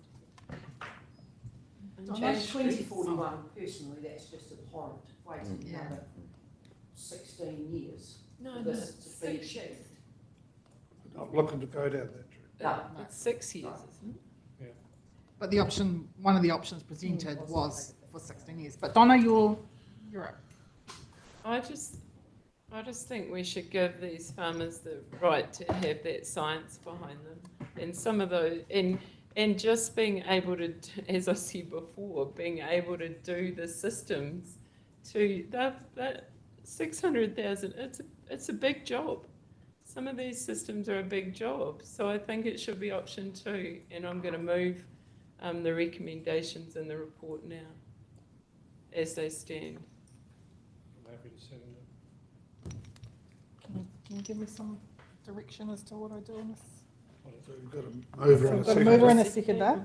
The seconder, so it should For option then 2. go into discussion of the motion. Is there any further discussion on the motion? Option 1 or option 2? Option 2. Option 2. So we've had a which- motion to move option 2.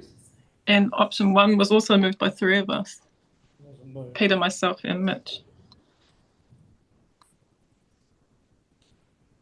We didn't formalise that though, did we?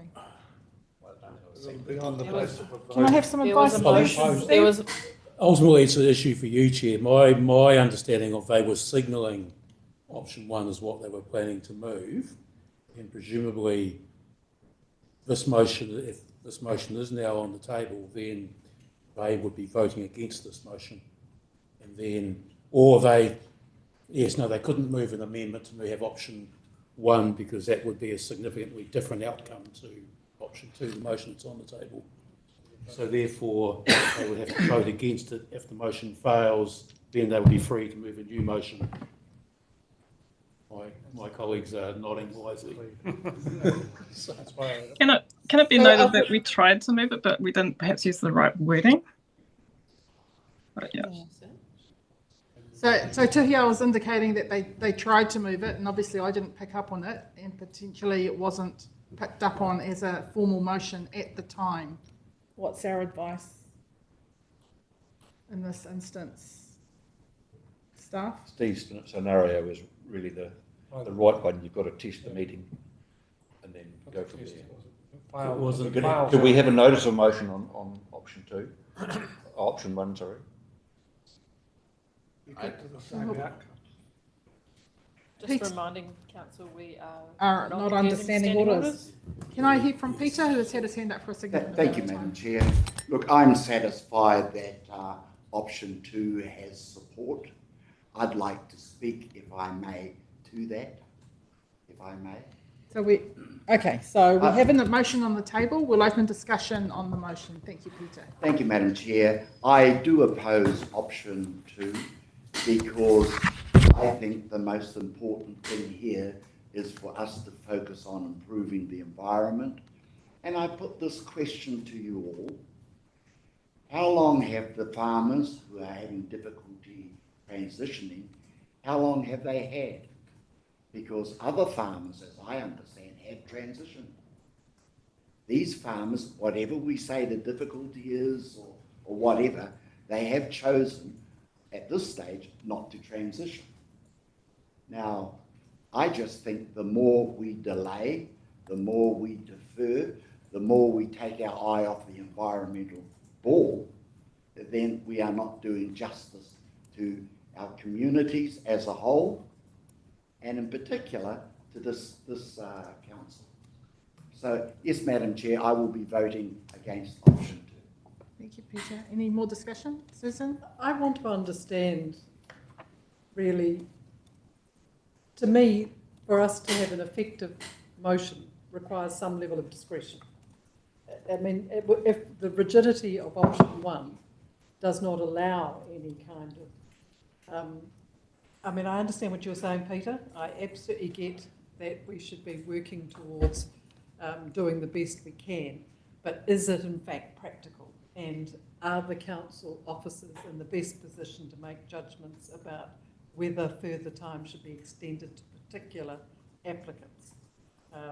And there has to be, surely, if we adopt something that is fixed and rigid, we lose the ability to make exceptions and to encourage. And I'm also understanding you don't actually have, we do not have manpower anymore. We have person power. available to process a whole bunch of applications anyway. I'm understanding from Donna that there are only 3 contractors that can actually do this work, and to that extent, that creates a bottleneck that's beyond the control of the individual farmers.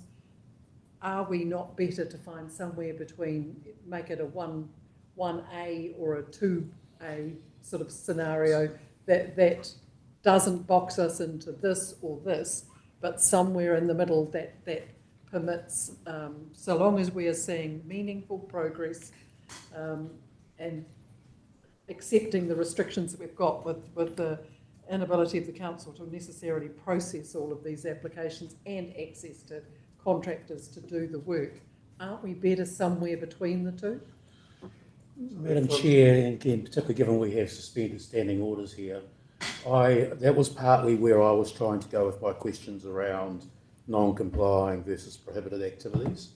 Non-complying would start, and the other aspect in this, of course, is we agreed we're going to aim to start Clause 3 consultation by March 26. You've got a 6-month time frame after that before you can notify, so it's going to be the end of 26 before you formally notify. You've then got a freshwater planning panel process that will probably take 12 months, and you've then got appeals. So actually, in practical reality, these clauses are very unlikely to be operative by 2028.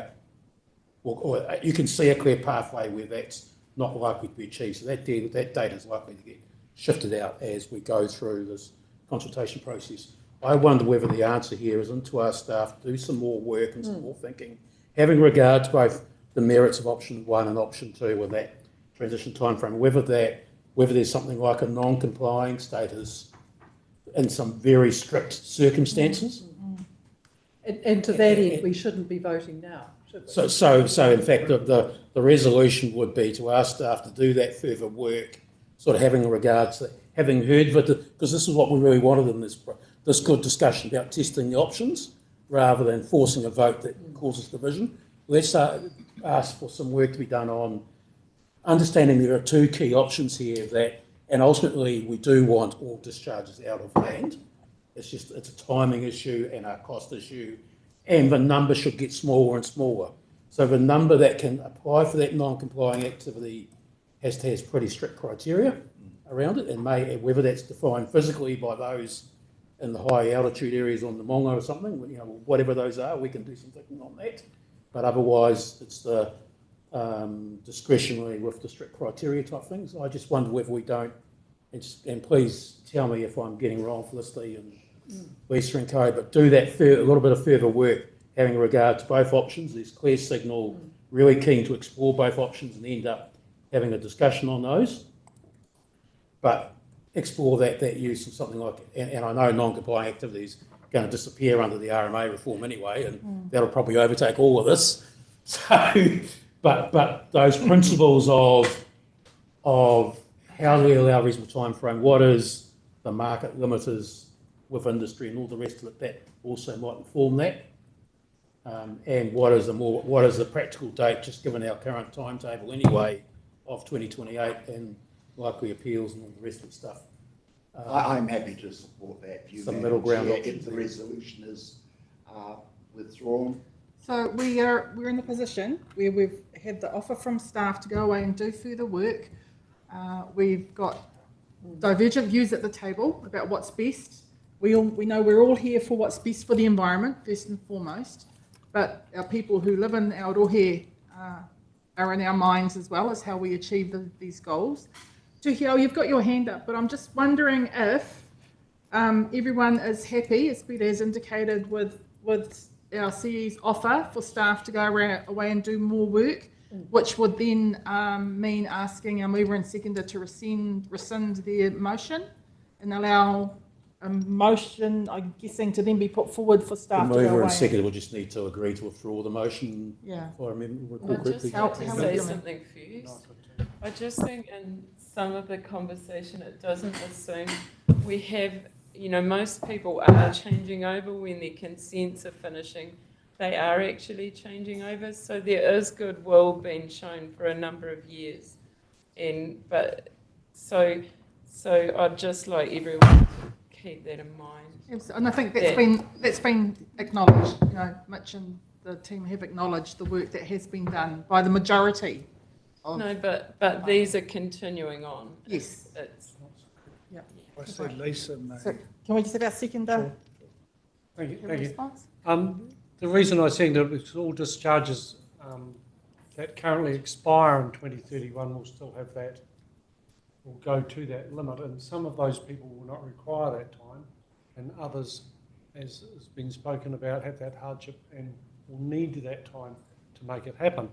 So for those reasons, I like that staged transition. It did give those people that are in that hardship or looking for more technical advice can do that, and the ones that, why go with option one, which is just allowing everyone that, depending on when their consent fell, to go to 2031, where some of those farmers might, others will struggle. So we do need to have that ability to be able to help those that need it, and those that obviously can afford it will do it, and will work through that process. I'm convinced of that. So they both had the same year outcome. It was something that management have already indicated to us they needed that time to be able to do that.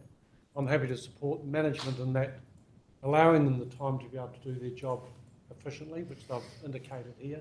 And it also gives those farmers that opportunity to transition and become, work towards that time frame. So for those reasons, I'm happy to leave the option of what I've moved in there.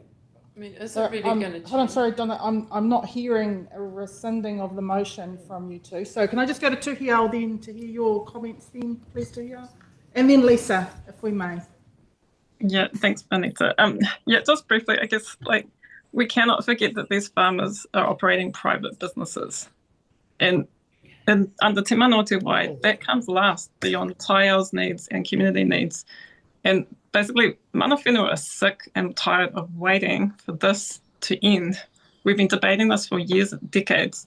So, yeah, I'm not going to budge. But the only thing I might budge is, I think it was Steve's suggestion on doing some more research.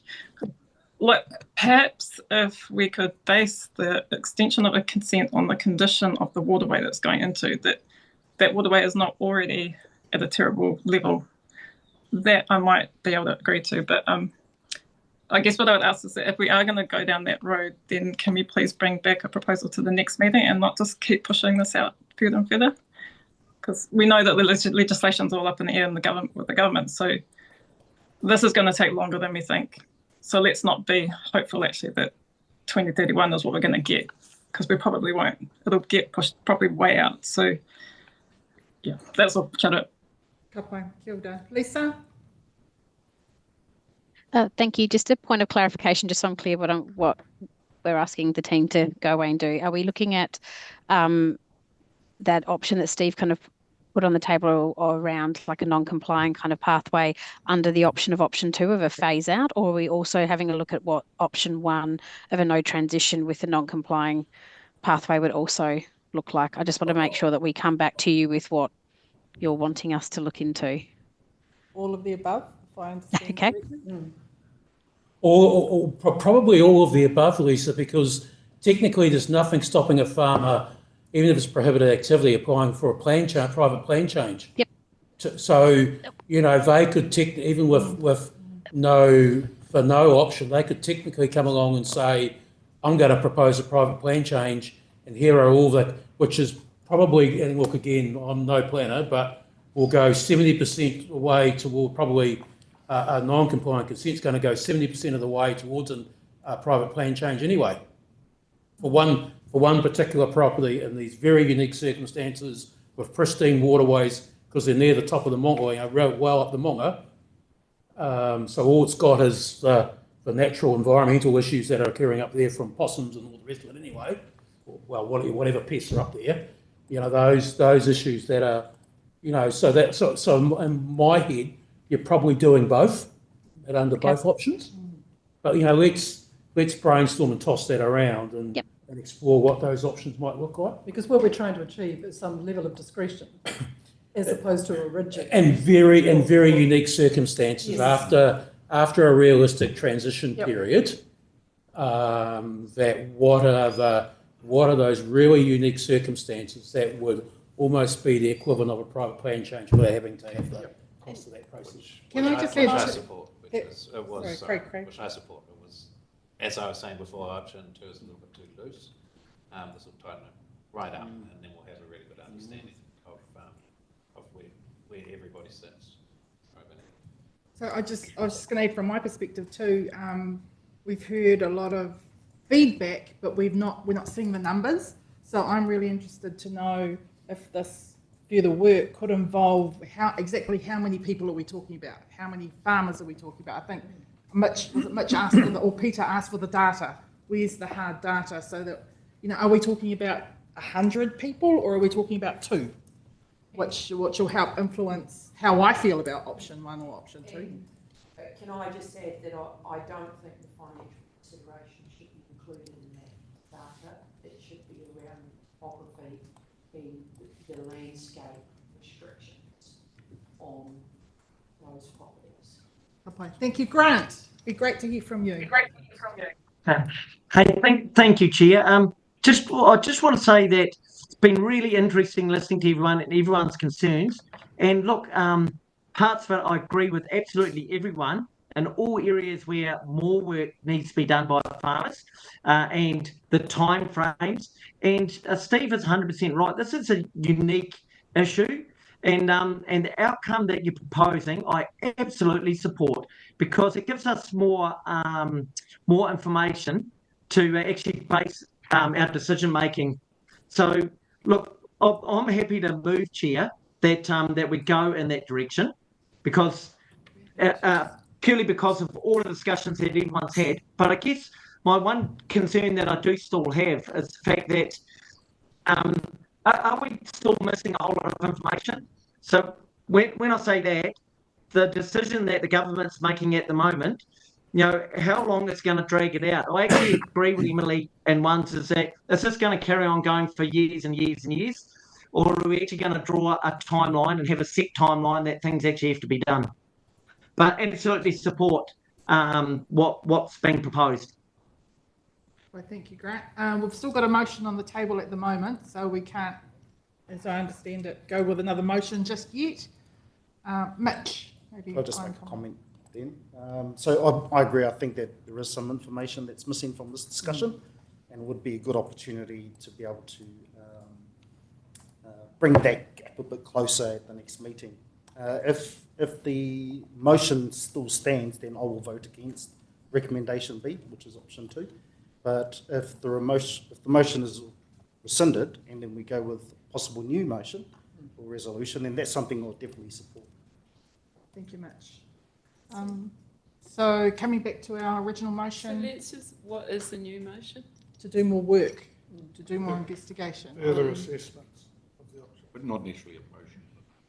So it would be something like ask staff to investigate further both option 1 and option 2 with a view to considering the merits of use of a non-complying activity status in very tight and appropriate circumstances where it is difficult to transition, for farms to transition to land-based discharge. And provide more data. And provide more data on numbers and all the rest of it. And it would have a suite of conditions that you would have to tick off. Yes. There'd be some rules that would be very limited, very restricted circumstances. So are people feeling comfortable with the shape of that motion, if not the exact wording? So the restricted being those high altitude farmers that may have. It's going to be those very extreme circumstances like that high altitude piece. And again, it would include stuff like, so what are they doing to reduce their water usage and consumption? Are they washing down all the time, or are they doing some of that innovative stuff with actually cleaning up half of the offal without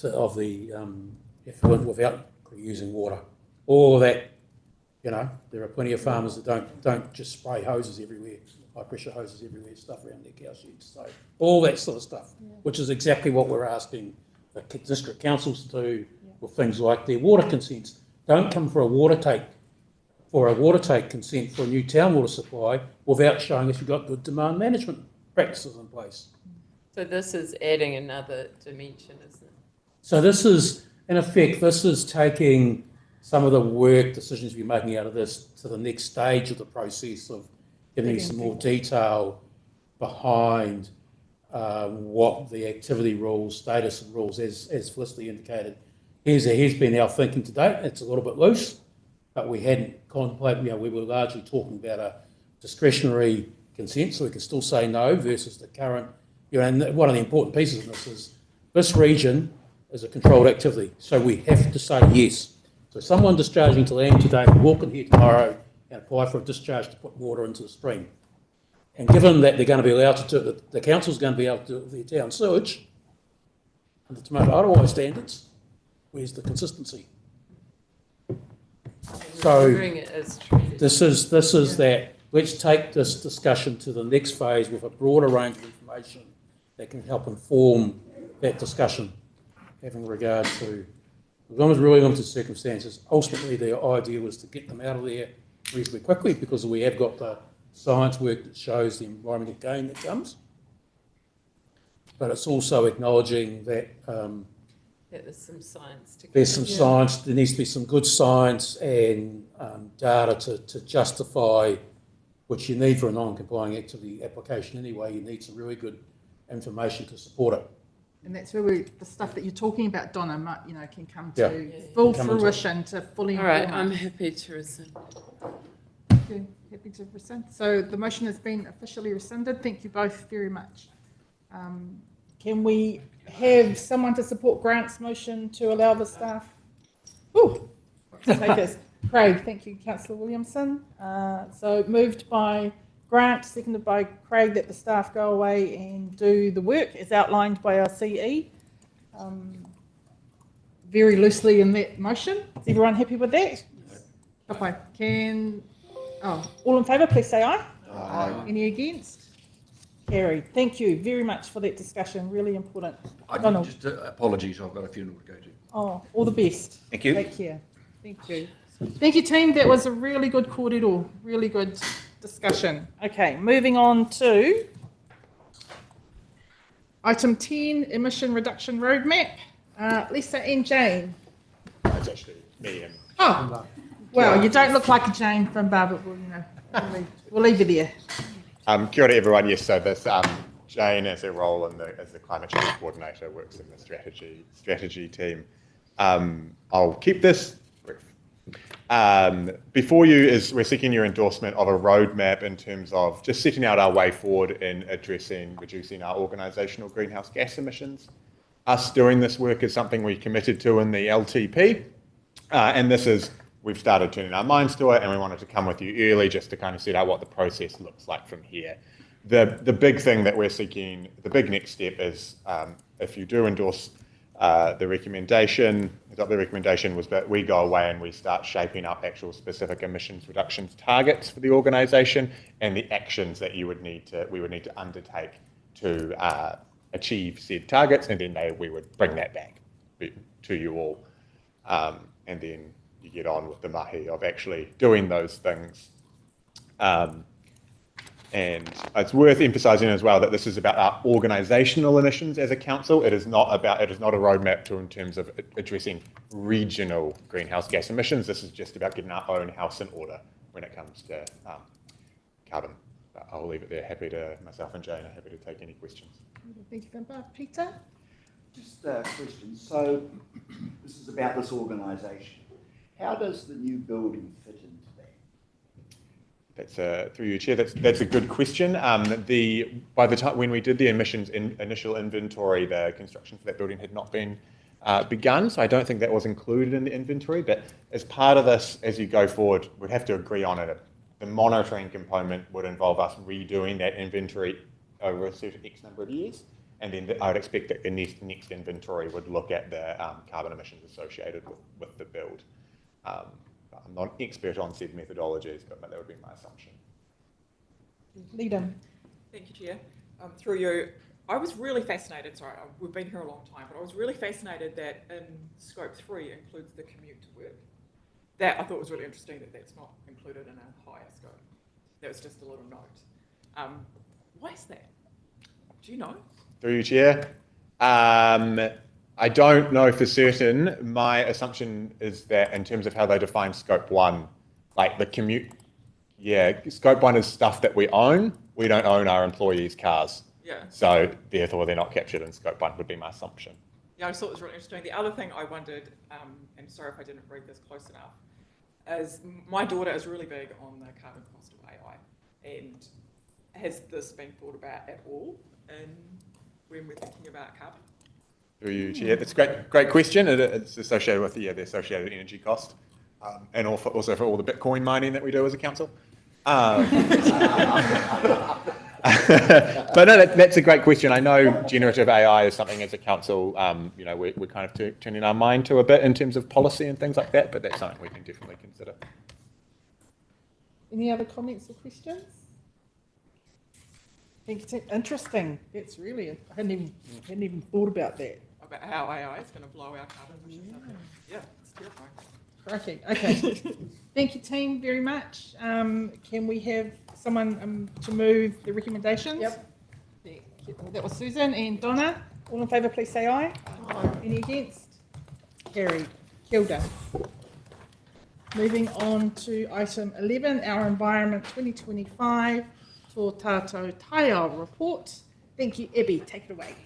Thank you. Again, I'll keep this very brief, conscious of time. So this is MEF's Omnibus State of Environment report that they've just recently released. It draws on an extensive amount of technical information, monitoring data from councils and communities, and attempts to integrate that into a broader discussion around the drivers of those environmental trends and how that translates through to community outcomes.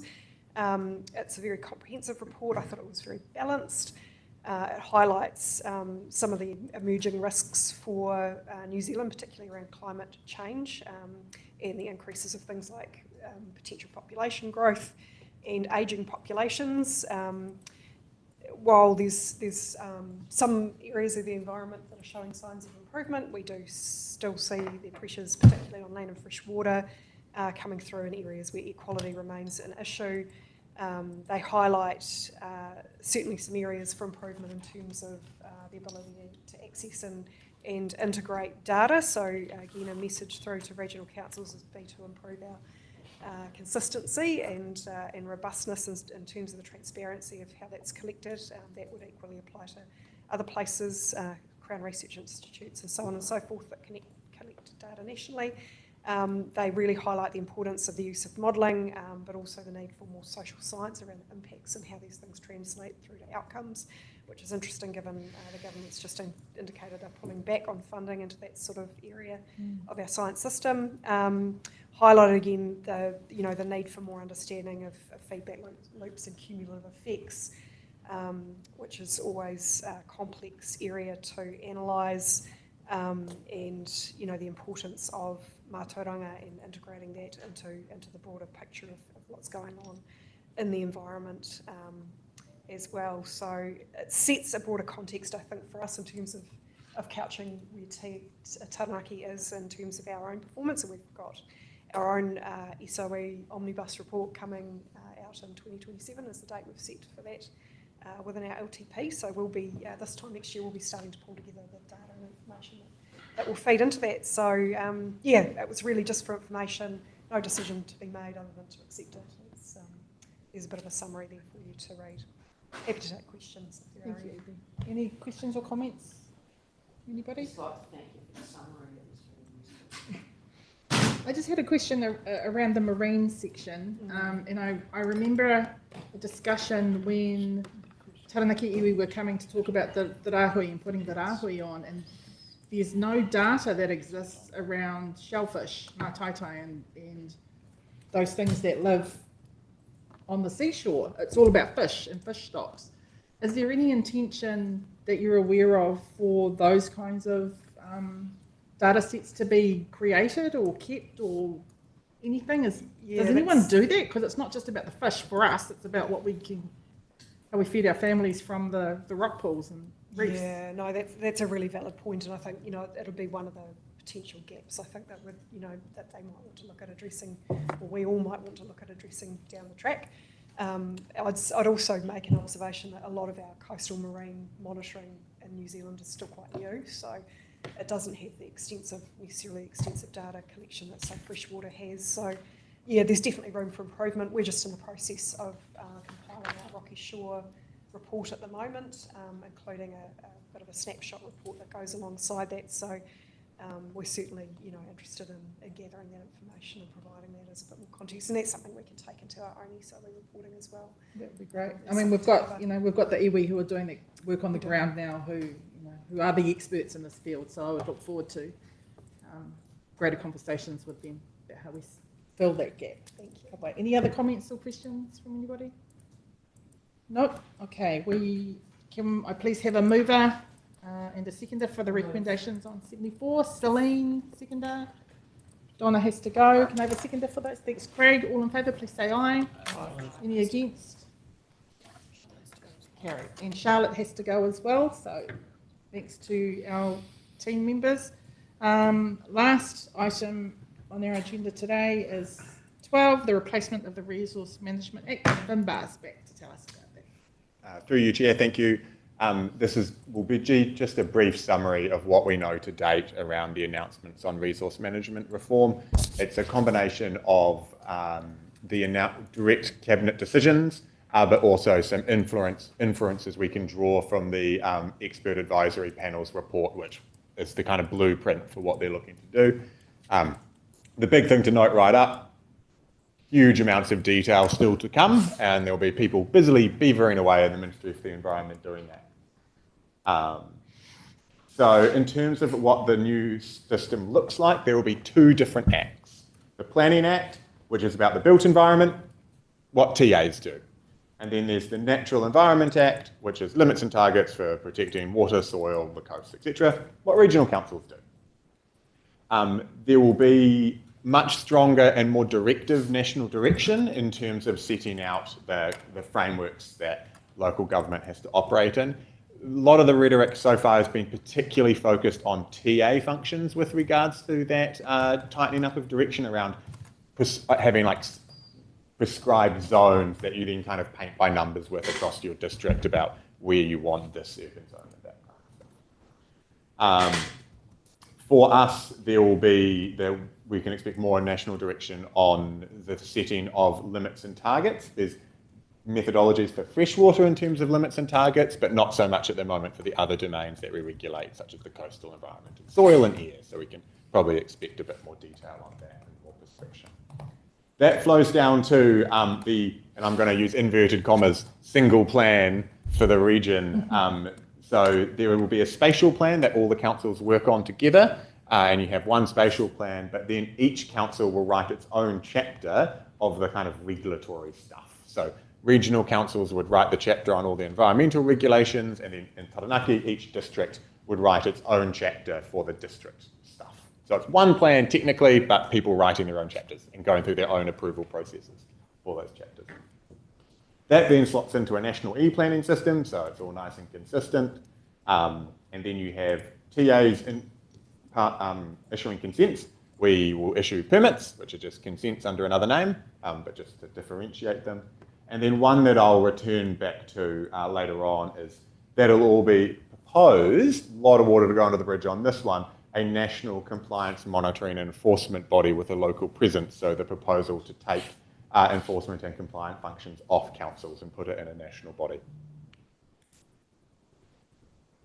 So roles and responsibilities across the system. I won't touch on too much of this. I've covered most of it. More national direction. The EPA likely to pick up a stronger function, setting limits and targets for human health, and also potentially the methodologies that regional councils would follow for environmental, natural environment stuff. Roles and responsibilities of regional councils and TAs remain pretty much the same from a policy perspective.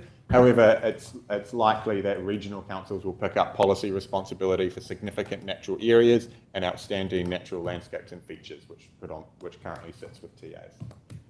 Then you have this national compliance regulator. As I said, that's proposed to take those functions off regional councils, put them in a central body, and then you've got officers all around the country to go out and whack people with sticks and take enforcement action. yeah, that's one where Cabinet has agreed that they're going to explore it, but it'll be on a separate track to the passing of these acts. So it's not going to be included in the bills when they get introduced to Parliament. And Cabinet has also agreed that as part of exploring what that national compliance and enforcement body might look like, they're also going to look at potentially rolling in environmental monitoring functions to that national body as well, which currently we do. But again, lots to be considered. We're expecting this to be a very active body in terms of engagement with the sector, like regional and local government, and everyone engaging with the government on what this might look like. Then you've got a planning tribunal, which is just an easily accessible body to resolve kind of easily just annoying things in the consent process, like challenging a notification decision, or I don't understand my consent condition, I think it's this, but the council thinks it's this, resolve that for us, please. Planning tribunal. And then you've got the environment court being the environment court. Timeline, I'll keep this brief. So the government, in the cabinet minute, the bill's a paper is due to go back to cabinet in September, which includes the drafting of the 2 new acts, with the intent that that will get introduced to the House soon after, and then there will be select committee process probably over 6 months, kind of mainly the first half of next year. So that's where we'll be looking to make submissions and speak to select committee and things like that. And then the government intends to have passed both these acts before the elections. So yeah, good luck. That's a lot of work for them, but they've got a very clear timeline and they're very committed to it. And then there'll be a bunch of additional work on that national direction, which will be occurring in parallel. And the government has signalled that they will be expecting councils to begin implementing this mid-2027, which at least nicely aligns with our next LTP.